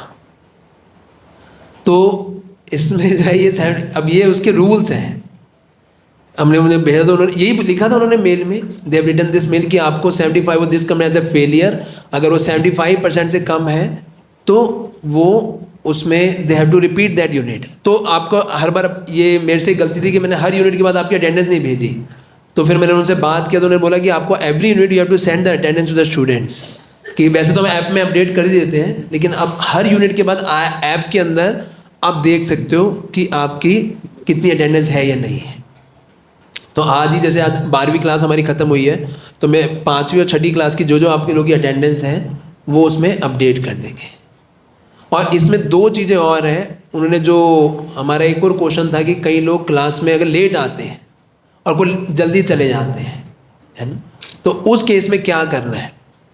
तो उन्होंने जो हमें कल मेल में जो उन्होंने लिख के भेजा कि any student who can 10 minute तक तो आप उनको कर सकते हो अलाउ, मतलब 7:40 के तक, और मतलब आपके जो भी क्लास है उसके बाद you can mark them absent, you let them class में आप उनको आने दीजिए, बट उनको आप एब्सेंट मार्क कर दीजिए, है ना। सेम फॉर क्लास में कोई अगर 10 मिनट से पहले जा रहा है तो उसको you can mark them absent.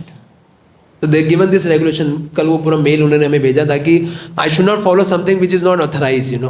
तो मैं इसलिए पूरा चेक करके उनसे ये चीज़ को उनसे उन्होंने पूरा लिख के इस्कॉन एजुकेशन, क्योंकि बाद में जब सर्टिफिकेट आएगा तो फिर ये इश्यूज आते हैं बहुत सारे कि आपने पहले क्यों नहीं बताया, ये क्यों नहीं आया। तो उन्होंने बिल्कुल एक गाइडेंस लिख के ये सारी चीज़ों का उन्होंने बताया, है ना।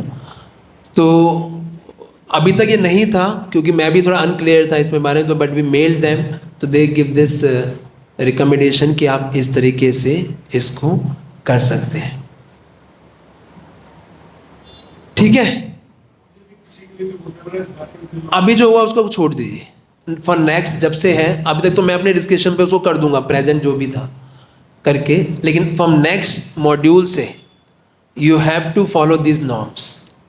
तो उसमें आपको और हर उसके बाद आपको अटेंडेंस मिलेगी हर उसका, क्योंकि मैंने नहीं किया तो मैं I am faulty for that, I take the full responsibility for that कि मैंने आप लोगों को वो मैसेज नहीं किया। अभी तक जो भी हो गया वो ठीक था, लेकिन और जो अगर आपका कोई भी CBA पे आप एब्सेंट होते हैं अनटिल अनलेस उसका कोई मेडिकल सर्टिफिकेट है, तो वो CBA वो कह रहे हैं आप सारा भक्ति वैभव कोर्स खत्म होने के बाद लीजिए। After whole the course is over then you can attempt that CBA again. You getting my point. मान लो आज आपका कोई CBA अनटिल है कि बहुत मेडिकल इमरजेंसी हुआ, वो बात समझ आता है, उसका सर्टिफिकेट होना चाहिए, अदरवाइज यू हैव टू, वो CBA हम दोबारा ले लेंगे but after your whole your course is over, उसके बीच में नहीं लेंगे। मेडिकल और कोई बहुत सीरियस इमरजेंसी, रियली में इमरजेंसी थी कि वो नहीं आ पाया, then is other case, otherwise ही हैज टू, वो बाद में भी ले लेंगे जरूर, कोई इसमें दिक्कत नहीं है, but after the whole course will over, ठीक है। कुछ कहना है इसमें?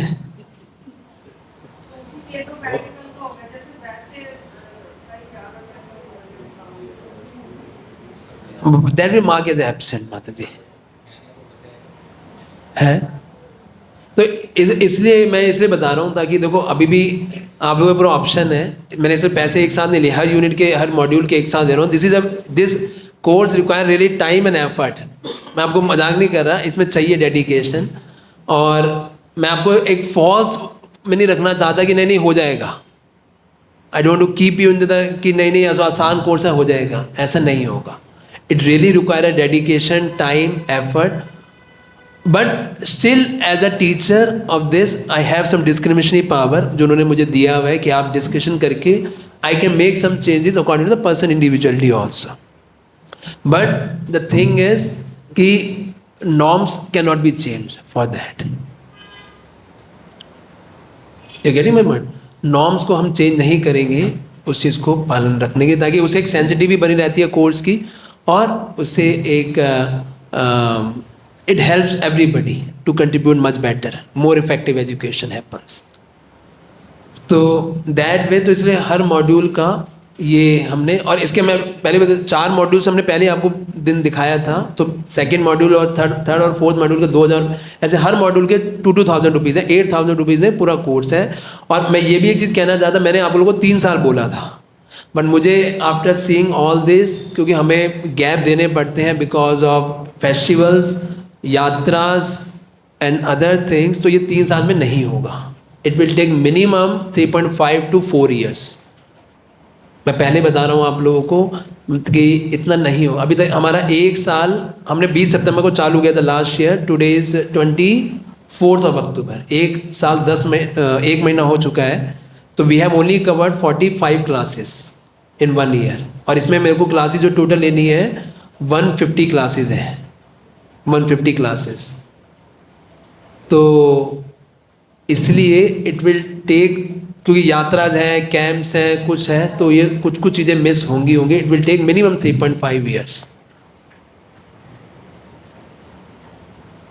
ठीक है, ताकि ये शुड नॉट बी कि नहीं 3 साल में आपने बोला था. मैं आपको आज भी बता रहा हूँ ये चीज़, क्योंकि मैं एम न्यू इन दिस, और मैंने देखा कि यात्राज कारते कुछ ना कुछ devotees are themselves so busy in that. मैं नहीं चाहता आपको कोई प्रेशराइज हो. फिर मैंने चेक भी किया नितिन आश्रय पूछे कि उन्होंने भी पूरे कार्तिक की छुट्टी दे दी, उन्होंने पूरे जन्माष्टमी के 1 महीने की पूरी छुट्टी दे दी थी. कह रहे जी कैसे करेंगे नितिन डिवोटी, आप सेवा भी करानी है, आपको वो भी करना है, डिवोटीज दोनों चीज़ें. नहीं तो और लेकिन अगर आप पांडव की कृपा माता जी से पूछोगे, इनके वहाँ पे ऐसा नहीं था. व्हेन यू डिड, इनकी तो दिवाली वाले दिन भी क्लास हो रही है आज. इनका अभी भक्ति, आपको जान के खुशी होगी, माता जी कल से, आज से, फ्रॉम टुमारो माता जी इज शी एनरोल हर्सेल्फ भक्ति वेदांता कोर्स, और वो क्लासेस चालू हो रही है इनकी. अभी दिन हफ्ते में 3 दिन है मेरे ख्याल से, 4 दिन, 5 दिन है हफ्ते में, 3 hours classes 5 days in a week, है ना. और वो ऑनलाइन, वो भी क्लासेस ऑफलाइन नहीं, ऑनलाइन है. And they don't give any gap. और उसमें कोई भी अगर अटेंडेंस 75% से कम होती है, देन दे टेल यू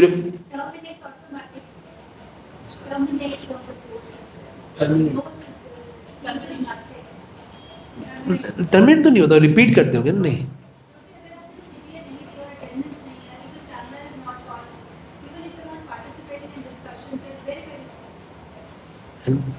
तो इतना तो नहीं करने वाला मैं, लेकिन यस कि इट विल बी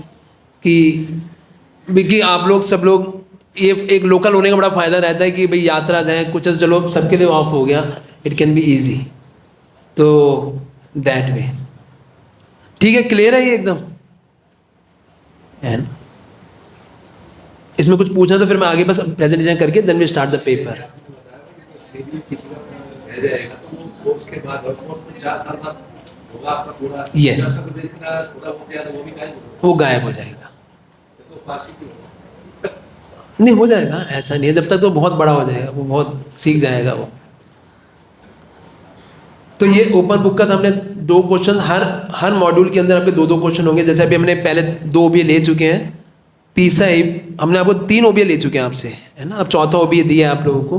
तो ऐसे आपके टोटल क्वेश्चन 16 होंगे इसमें. अभी तक हम 3 ले चुके हैं, तो 12 और OBA के होंगे. क्लोज बुक 27 होंगे.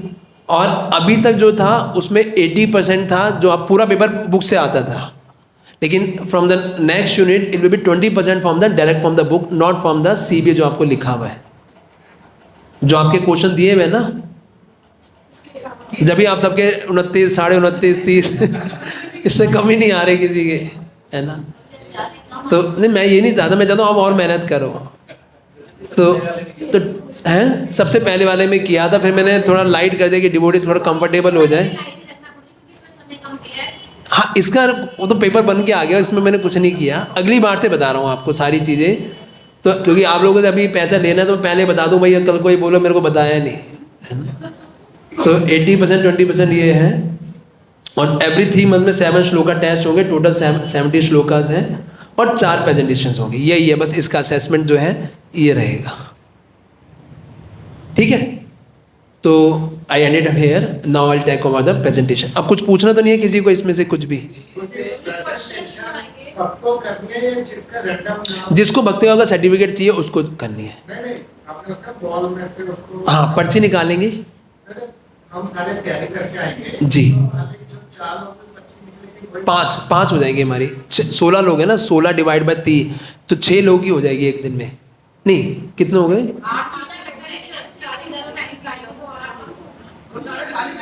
5 4 ऐसे रहेंगे। 45 मिनट का हो गया करीबन। 45 × 4 5 हो जाएंगी।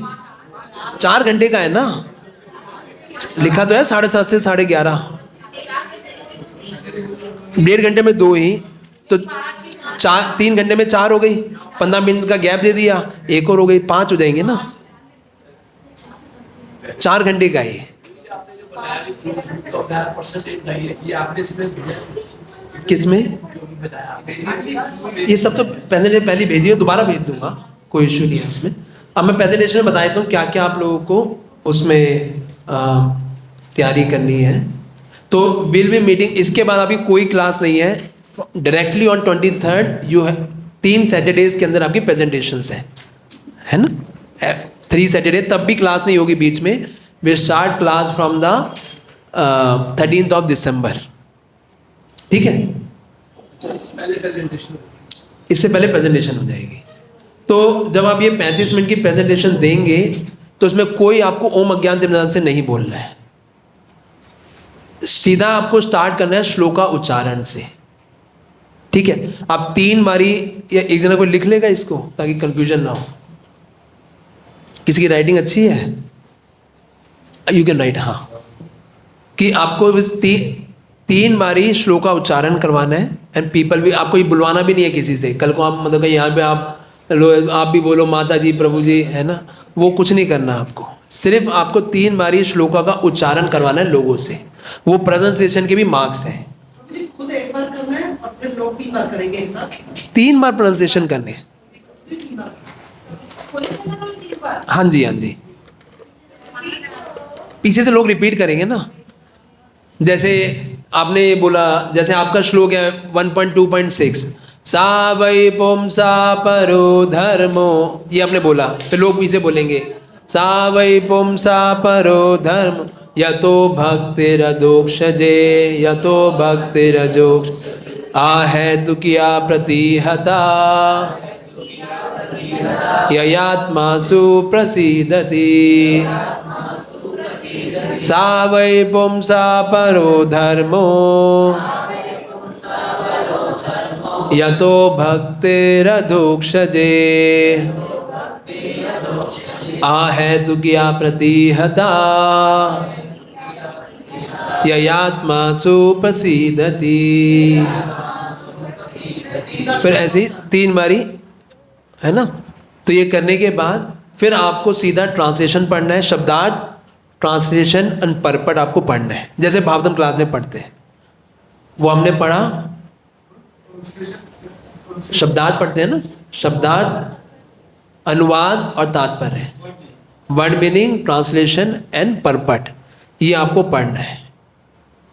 आराम से पढ़िएगा ताकि लोग समझ सकें। तात्पर्य बहुत बड़े बड़े तो नहीं दिए हमने, किसी में भी नहीं दिया। मैं कहा 1 पेज से ऊपर किसी का भी नहीं होगा, हार्डली कोई होगा 1 पेज से ऊपर। सभी के 1 पेज के अंदर अंदर है मैक्सिमम के, जितने भी श्लोकास हैं। बहुत बड़ा है, मुझे भेजना, I will change the shloka, अगर बहुत बड़ा परपट है तो। हाँ, उसमें बड़ा होगा 2.1.11 में, that will big purport, I will change it. तो पूरा आप वो करने के बाद देन यू जस्ट स्टार्ट। आपने बस एक बार या तो बस बोले ओम अज्ञान तिमिरांधस्य ज्ञानांजना शलाक्या चक्षुरुन्मिलितं येन तस्मै श्री गुरुवे नमः, बस मैं पूरा नहीं करवा रहा हूँ because lot of time it will take. तो इतना आपने करके सीधा बस एक बार ओम अज्ञान से बोल के यू स्टार्ट द क्लास है ना। फिर आप उसके अंदर क्या क्या चीज़ें आपको देखना है कि जैसे इसमें लिखा अंडरस्टैंडिंग ओवरव्यू, बताइए ये श्लोक आया कैसे है, क्या overview of the selected section of the Shrimad Bhagavatam, understanding में लिखा है ना आपके उसमें पॉइंट्स में।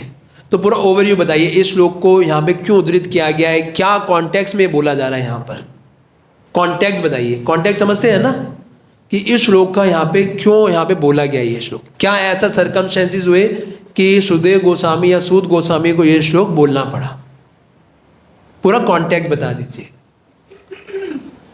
और you can prepare a summary की आज हम लोग इन चीज़ों के बारे में जो है मैं डिस्कस करूंगा। तो आपने मेन फिलोसफिकल पॉइंट जो कंसेप्ट आप इसमें से निकाल के डिस्कस करने वाले हो वो आपने पूरा बता दिया, लिखा ना explain the main philosophical concept of the words and purport, कि मैं आपके समक्ष इन 3 बातों के ऊपर मैं आपके सामने प्रस्तुत करूंगा। ये लिख रही है माता जी कोई चीज कि वर्ड, और 3 से ज़्यादा मत कीजिएगा, मैक्सिमम 3 रखिएगा, 2 हो 1 हो चलेगा, 3 से ज़्यादा जाता नहीं है दिमाग के अंदर। मैं है 3 कंसेप्ट्स, 3 थीम्स या 3 कंसेप्ट्स जो है 3 कंसेप्ट्स उस श्लोक के अंदर। भाई इस श्लोक के अंदर ये 3 चीज़ों के ऊपर मैं जो है आपको बताऊंगा।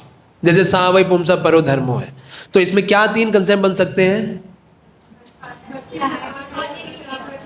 कि मैं आपको बताऊंगा कि भक्ति के सबसे विशिष्ट कार्य के, ये क्वेश्चन किसका था, शौनक की था कि what is the most welfare activity for all the person. तो जो सबसे उत्कृष्ट चीज वो क्या है व्यक्ति के लिए, भगवान की भक्ति है। तो पहला चीज मैं इसके ऊपर चर्चा करूंगा। दूसरा भक्ति कैसे होनी चाहिए, आ हेतु की अप्रतिहता है ना। और तीसरा कंसेप्ट क्या हो सकता है, वो तो प्रैक्टिकली उसके अंदर आ जाएगा, ये थीम में नहीं आएगा। थीम के अंदर होती है 3 चीजें, क्या तीसरा और क्या निकाल सकते हैं, हाँ कि तीसरी चीज मैं चर्चा करूंगा कि कैसे one becomes by following this one can become supremely pleasure, मतलब he can be really satisfied in his spiritual life, है ना। कैसे वो व्यक्ति की भक्ति के अंदर आनंद की प्रस्तुति, आनंद का अनुभव कर सकता है। तो ये 3 चीजों का आपने बताया कि मैं इन 3 चीजों के बारे में बोलूंगा। फिर आपने एक एक के बारे में करना शुरू किया। पहला क्या है, सा वै पुंसा की भगवान की भक्ति करना सर्वश्रेष्ठ है। तो आपने इसके लिए क्या किया, आपने उन श्लोकों के वर्ड्स को जरूर कोट कीजिएगा जिसके आप ऊपर बोल रहे हैं, जैसे सा वै पुंसा परो धर्मो, तो इनको आपको कोट करना है कि इस के बेसिस में आपको बता रहा हूं। You getting my point. ये तो मैंने थीम बता दिया आपको, पहले एक सिनॉप्सिस बता दिया, इसको बोलते हैं सिनॉप्सिस, कि मैंने आपको सिनॉप्सिस दे दिया, मैं 3 पॉइंट के ऊपर चर्चा करूंगा या 2 पॉइंट के ऊपर ही चर्चा करूंगा, ये मैं बोलने वाला हूं। फिर आपने क्या किया, एक एक पॉइंट को लेके पूरा अच्छे से विस्तार किया। उसके अंदर आप क्या बता सकते हो, कैसे प्रिपेयर करना चाहिए, आप बता सकते हो व्हाट वाई हाउ, उस थीम के अंदर ये क्या है, क्या चीज़ के वाई, हमें क्यों भक्ति करनी चाहिए, क्यों भक्ति सबसे सर्वश्रेष्ठ है, एंड कैसे कोई व्यक्ति अपने जीवन के अंदर सर्वश्रेष्ठ भक्ति को पालन कर सकता है। उसके लिए आपको कुछ फिलोसफिकल पॉइंट्स, जैसे भक्ति सर्वश्रेष्ठ है, इसके क्या क्या पॉइंट्स हो सकते हैं। सावय पुंसा मनुष्य के लिए सबसे सर्वश्रेष्ठ चीज क्या है, भगवान की भक्ति करना। इसे क्या क्या पॉइंट्स निकालोगे आप लोग।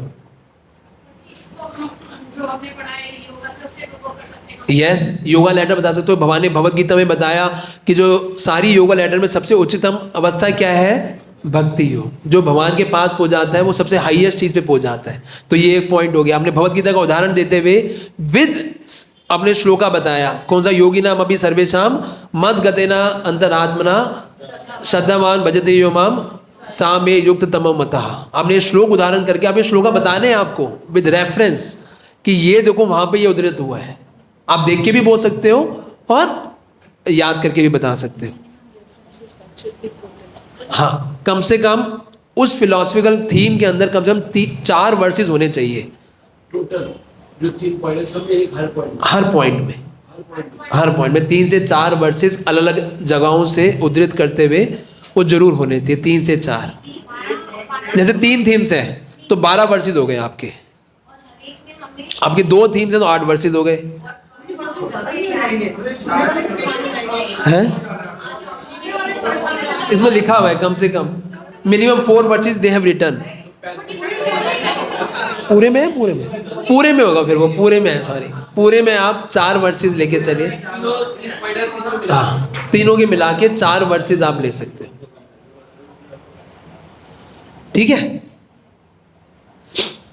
तो 4 वर्सेस आप अलग अलग जगह, जैसे इन्होंने और क्या क्या हो सकते हैं बताओ।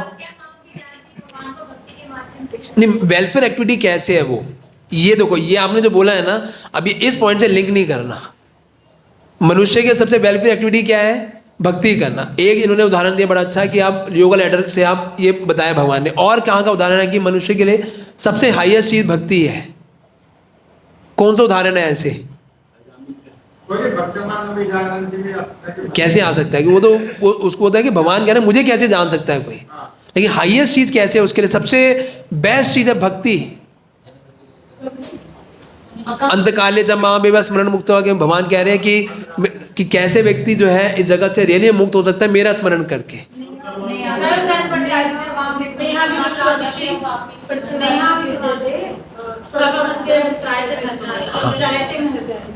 कि वो तो वो है कि भक्ति से भक्ति कभी नष्ट नहीं होती।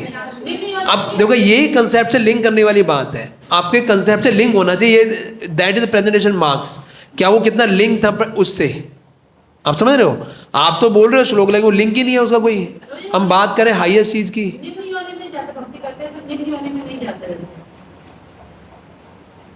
हाँ उसका कौन क्या उदाहरण क्या है उसका, what is the reference you have.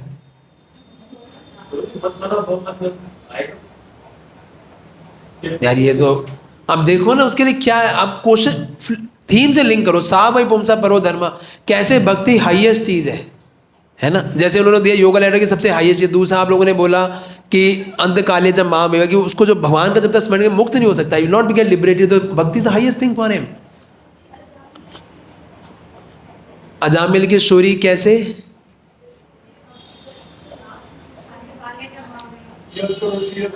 वो उसी उदाहरण हो गया, अंतकाले का उदाहरण हो गया अजामिल है। जनरल बाबा परापमसा अंत्य नारायण जी, दिस इज अनदर पॉइंट कि सुखदेव गोस्वामी खुद कह रहे हैं परीक्षित महाराज के लिए सबसे हाईएस्ट चीज क्या है, भगवान का लास्ट में स्मरण होना। ये उससे लिंक्ड है जो आपने पहले पॉइंट बोला है ना। या सर्वात्मा भारत, उसको बोला जा रहा है कि भैया तुम क्या करो, जो मरने वाले व्यक्ति के लिए सबसे हाईएस्ट चीज क्या है, भगवान के नाम का कीर्तन करना, श्रवण करना, भक्ति करना। खुद सुखदेव गोस्वामी उसको अथराइज कर रहे हैं। वो कैसे व्यक्ति के लिए सबसे हाईएस्ट चीज है, इस श्लोक में कैसे है, वो तो ये बताना कि better you do for Krishna, but कैसे ये लिंक्ड है इस पॉइंट से कि ये सबसे सर्वश्रेष्ठ भक्ति है, ये लिंक होना चाहिए। कृष्ण आकर्षणीय, वो भक्ति से ही आकर्षित होते हैं। Krishna is get attracted only by भक्ति, और कोई तरीका नहीं है भगवान को आकर्षित करने का। This is also another point, it should link with the point. समझ रहे हो मेरी बात को, आप रेफरेंस तो दे रहे हो लेकिन वो लिंक होना चाहिए कि उस थीम को। जो 4 वर्सेस है ना वो सेपरेट रहेंगे, एग्जांपल्स दे सकते हैं। हाँ, एग्जांपल साथ में आप, ये 4 वर्सेस लर्न करने चाहिए, they cannot look and speak, it should be learned। इसमें लिखा है support the philosophy with Sanskrit verses a part of the quoted from memory. अच्छा, from Srimad Bhagavatam canto 1 2 3 and another भक्ति शास्त्रास। ये लर्न होने चाहिए आपको, ये 4 श्लोक हैं, जो श्लोक आप बोलोगे 4 वो लर्न होने चाहिए। हाँ,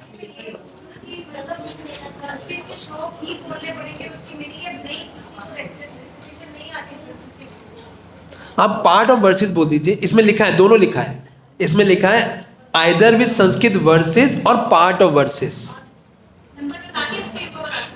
हाँ, इस वर्स का यहाँ पे ये बताया गया है।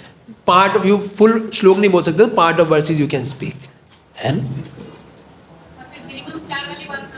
नहीं प्रभु जी, जो 4 है वो तो पूरे याद होने चाहिए। ये कहाँ लिखा है ऐसा, लिखे ना, और part of versus coated from memory from Srimad Bhagavatam other भक्ति, मिनिमम 4 वर्सेस कर सकते हैं पार्ट्स में। जो 4 है वो तो पूरे होने चाहिए, वो लिखा होगा प्रभु जी, आप देख लीजिए। नहीं, इसमें ये लिखा है मिनिमम 4, ये लिखा है ना मिनिमम 4 वर्सेस, जो है ये लिखा है ना 4, मिनिमम 4। इसमें लिखा है कि support the philosophy Sanskrit versus और पार्ट ऑफ वर्सेस। अब जनरल चार्ट में तो अब जनरल ये दो वर्ड एक दो वर्ड बोल देंगे ऐसे। पार्ट हो गया और क्या अब लिखा तो यही है, इसमें क्या रामी बुद्धि योगम तम बोल दिया तो वर्ड्स थोड़ी ना हैं? है। रामी बुद्धि योगम तम बोल दिया, ऐसे ही बोलेंगे। Coated from Srimad Bhagavatam and other. क्या आप याद कर सकते हो? 4 वर्सेस बोल सकते हो?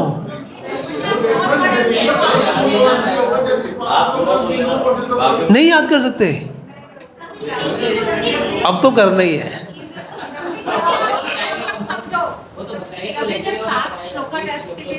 हाँ सर, वही तो मैं कह रहा हूँ, 4 श्लोक ही तो आपको बस बोलने हैं। 7 आप लर्न कर लेते हो ना, आप श्लोक का टेस्ट बोलते हो ना, नहीं देते। अब आप लर्न, उसको कोई क्वेश्चन नहीं है, नहीं कोई सुनने की जरूरत नहीं है। आप ये 4 वर्सेस को जो आपको कोट करने हैं वो लर्न करके ही बोलने हैं।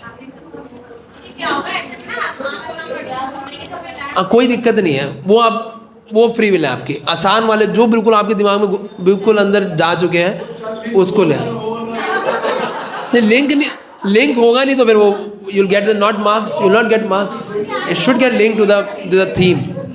है, लिंक तो होना ही चाहिए। तो फिर थोड़ी है कि कुछ भी मन में आया बोल दिया। नो प्रॉब्लम, कहीं से भी कोट कर सकते हैं। अब जनरली जब भी मैंने हियर भागवतम सब रेफरेंसेस आर गिवन की इन दिस। अभी वो भागवतम क्लास पूरी नहीं हो रही ना, अभी यहाँ पे ये है कि आपको 4 लर्न करने हैं and you have to quote them. अब ये आपकी फ्री विल है, वो कोई से भी 4 श्लोक हो सकते हैं। और एक्स्ट्रा है ना, वो देख सकते हैं, जो एक्स्ट्रा अगर कुछ कोट करना चाहते हैं वो देख के बोल सकते ठीक है। और लास्ट पॉइंट और क्या था, आपने बस ये फिलोसफिकल पॉइंट्स के बेसिस पे उसका वो बताया। और time management will be seen कि 35 मिनट मतलब 35 मिनट, नॉट इवन अगर आप एक्स्ट्रा करेंगे तो you will get the cut marks. नहीं, only 35 minute is only for your presentation. कोई पीपीटी की जरूरत नहीं है, कोई पीपीटी नहीं बनानी, सिर्फ आपको क्लास देनी है। जैसे आप भागवतम क्लास में बैठते सुनते हैं, ऐसा आपको देना है। एक्सप्लेनेशन जो हो तो कितना कैसे देंगे, जैसे कोई श्लोक एक्सप्लेनेशन कितना देना है? 35 मिनट तक कुछ श्लोकांत के अगर इतना हमको वाइड करके बता तो दिया आपको। उसकी थीम बनाई है ना, 2 या 3 किस पॉइंट को आप चर्चा करेंगे, उसको जितना एक्सपेंड कर सकते हैं करिए।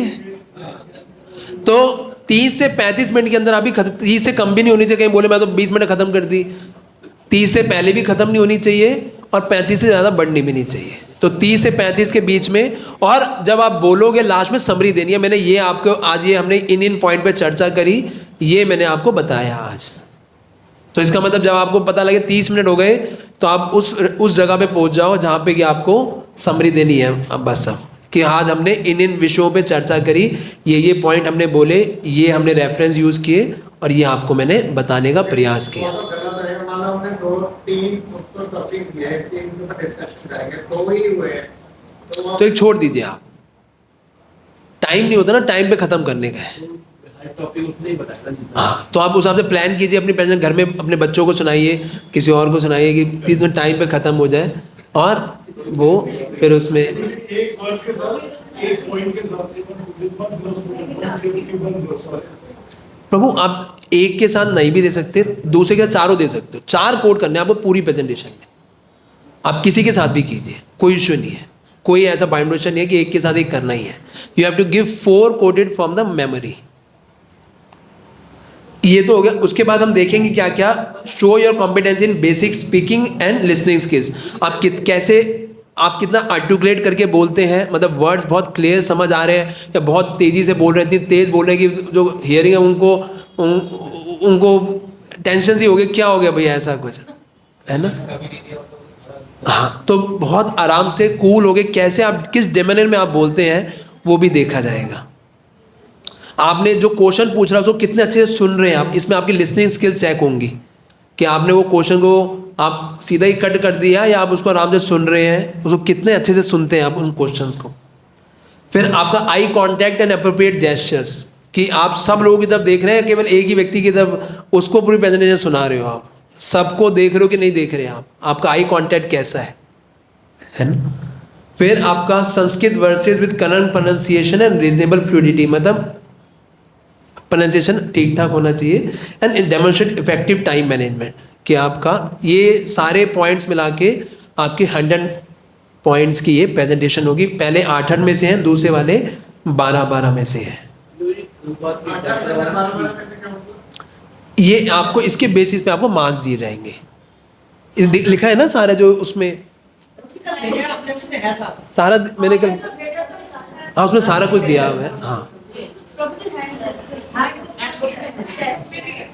मतलब आप जब पॉइंट बता रहे हो जैसे हाथ आप कैसे लेते हो, या कई लोग ऐसे बिल्कुल बैठ गए। हाँ आज क्या बताना है आप लोगों को, है ना। आज मैं बताऊंगा आपको 3 बड़े अच्छे पॉइंट्स, है ना।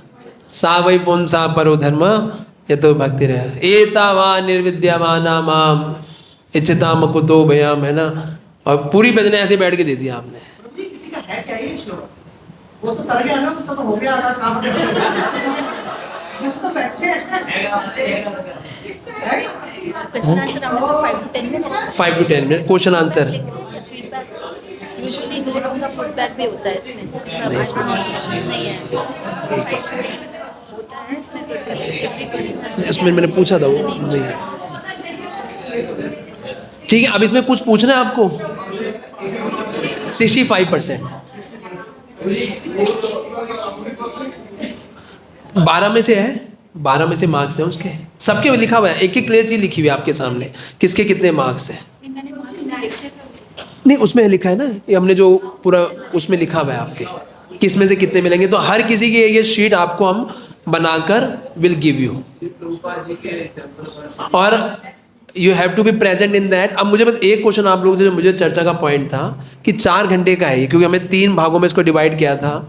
पहले मैं सोचा 2 बारे में कर दूं 6-6 घंटे करना, लेकिन मुझे लगा बहुत ज़्यादा हो जाएगा वो, तो इसे हमने इसको, क्योंकि 16 लोग हैं ग्रुप में 45 मिनट से मिलते तो टोटल मिला के 720 मिनट्स होते हैं, जो कि बनता है 12 घंटे। तो इसे हमने 4-4 घंटे 3 हफ्तों में डिवाइड किया है इसे, 4-4 आवर्स सैटरडे के दिन। तो अब 4 घंटे में आपको ब्रेक भी चाहिए होगा, because nobody can go so much stretch. तो उसमें आप लोग क्या चाह रहे हो, should I arrange prasadam for all of you?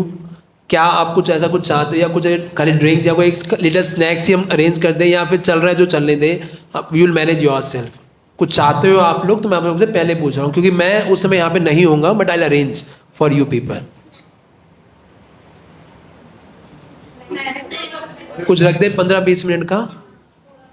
इसमें क्या कर सकते हैं? इंस्टेड ऑफ अ ब्रेक जी प्रसाद या स्नैक्स ला के रख के जाए, 1-2 लोग जो भी खाना चाहते हैं वो खा के वापस आके बैठ जाए, so that nobody gets disturb. 4 घंटे में 4.5 घंटे में पूरा हो। Okay, this was a good suggestion कि हम अलग से ब्रेक नहीं दे रहे, जिसको खाना है वो थोड़ा ब्रेक लेके फ्रूट्स।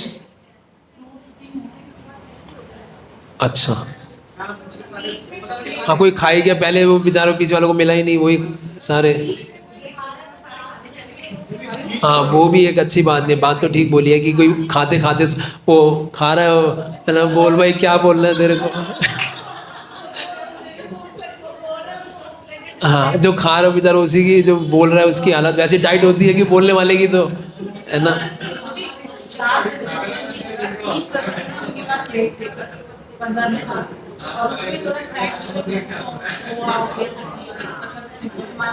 तो माता जी कह रही है 3 प्रेजेंटेशन मतलब 2 आवर 15 मिनट्स हो गया, उसके बाद हमने ब्रेक दे दिया 15 मिनट का, फिर 2 प्रेजेंटेशन और कर ली, ऐसे कर ले हैं।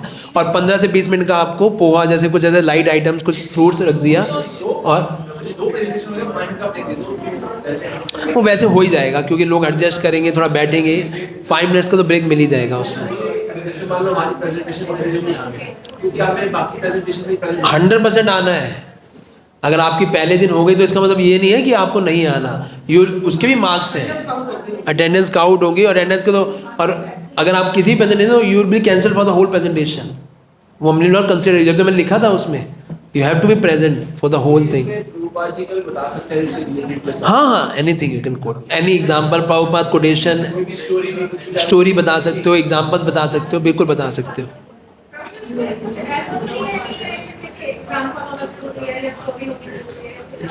यू कैन यूज एनीथिंग, आप यूज कर सकते हो जैसे आप देखते हो क्लासेस के अंदर। जी जी जी जी प्रभु जी के तात्पर्य से बाहर नहीं जा सकते, कि उस तात्पर्य की लिमिट में ही रहना है। मतलब फिलोसफिकल थीम निकाल ली, फिर उसको आप एक्सप्लेन कीजिए, अलग रेफरेंसेस तो दे ही बोल ही रहा हूँ ना मैं, Bhagavad Gita, Bhagavatam, CC, you can use anything, उसमें कोई दिक्कत नहीं। मैंने बताया एक भी निकाल सकते हो आप, एक ही के ऊपर पूरा चर्चा भी कर सकते हो। ठीक है, लेट्स, हाँ बिल्कुल दे सकते हैं, व्हाई नॉट। यस, लेकिन वो बस ये ध्यान रखिए लिंक होना चाहिए, जो भी आप बोल रहे हैं it should be very much linked. Last, अब ये पेपर है ना, आप सब अपना बैग रख दो आगे, डिस्ट्रीब्यूटिंग योर पेपर, और बैग लाके आप लोग आगे रख दीजिए। अपने मोबाइल जो है सारे मोबाइल उसको साइलेंट पे करके उसको रख दीजिए। पहली बार प्रेजेंटेशन देख रहे हैं, पता नहीं ना, नेक्स्ट टाइम से कर देना। क्या चाहिए? नहीं नहीं नहीं, we don't want to create the thing which will बाद में आप लोगों को दिक्कत आए, हम वो चीज़ नहीं चाहते। सीनियर से रेफरेंस मिल जाएगा ना, सीनियर की प्रेजेंटेशन देखे रेफरेंस मिल जाएगा आपको। हाँ, तो किसी का भी आ जाएगा, इसमें कोई सीनियर जूनियर क्या है, सब एक, अभी तो आप एक ही लेवल पे सारे कोर्स कर रहे हैं, लेकिन क्या है कि आप प्रिपेयर करके आइए, सारे तैयारी करके आइए। Yes, start distributing the paper, है ना।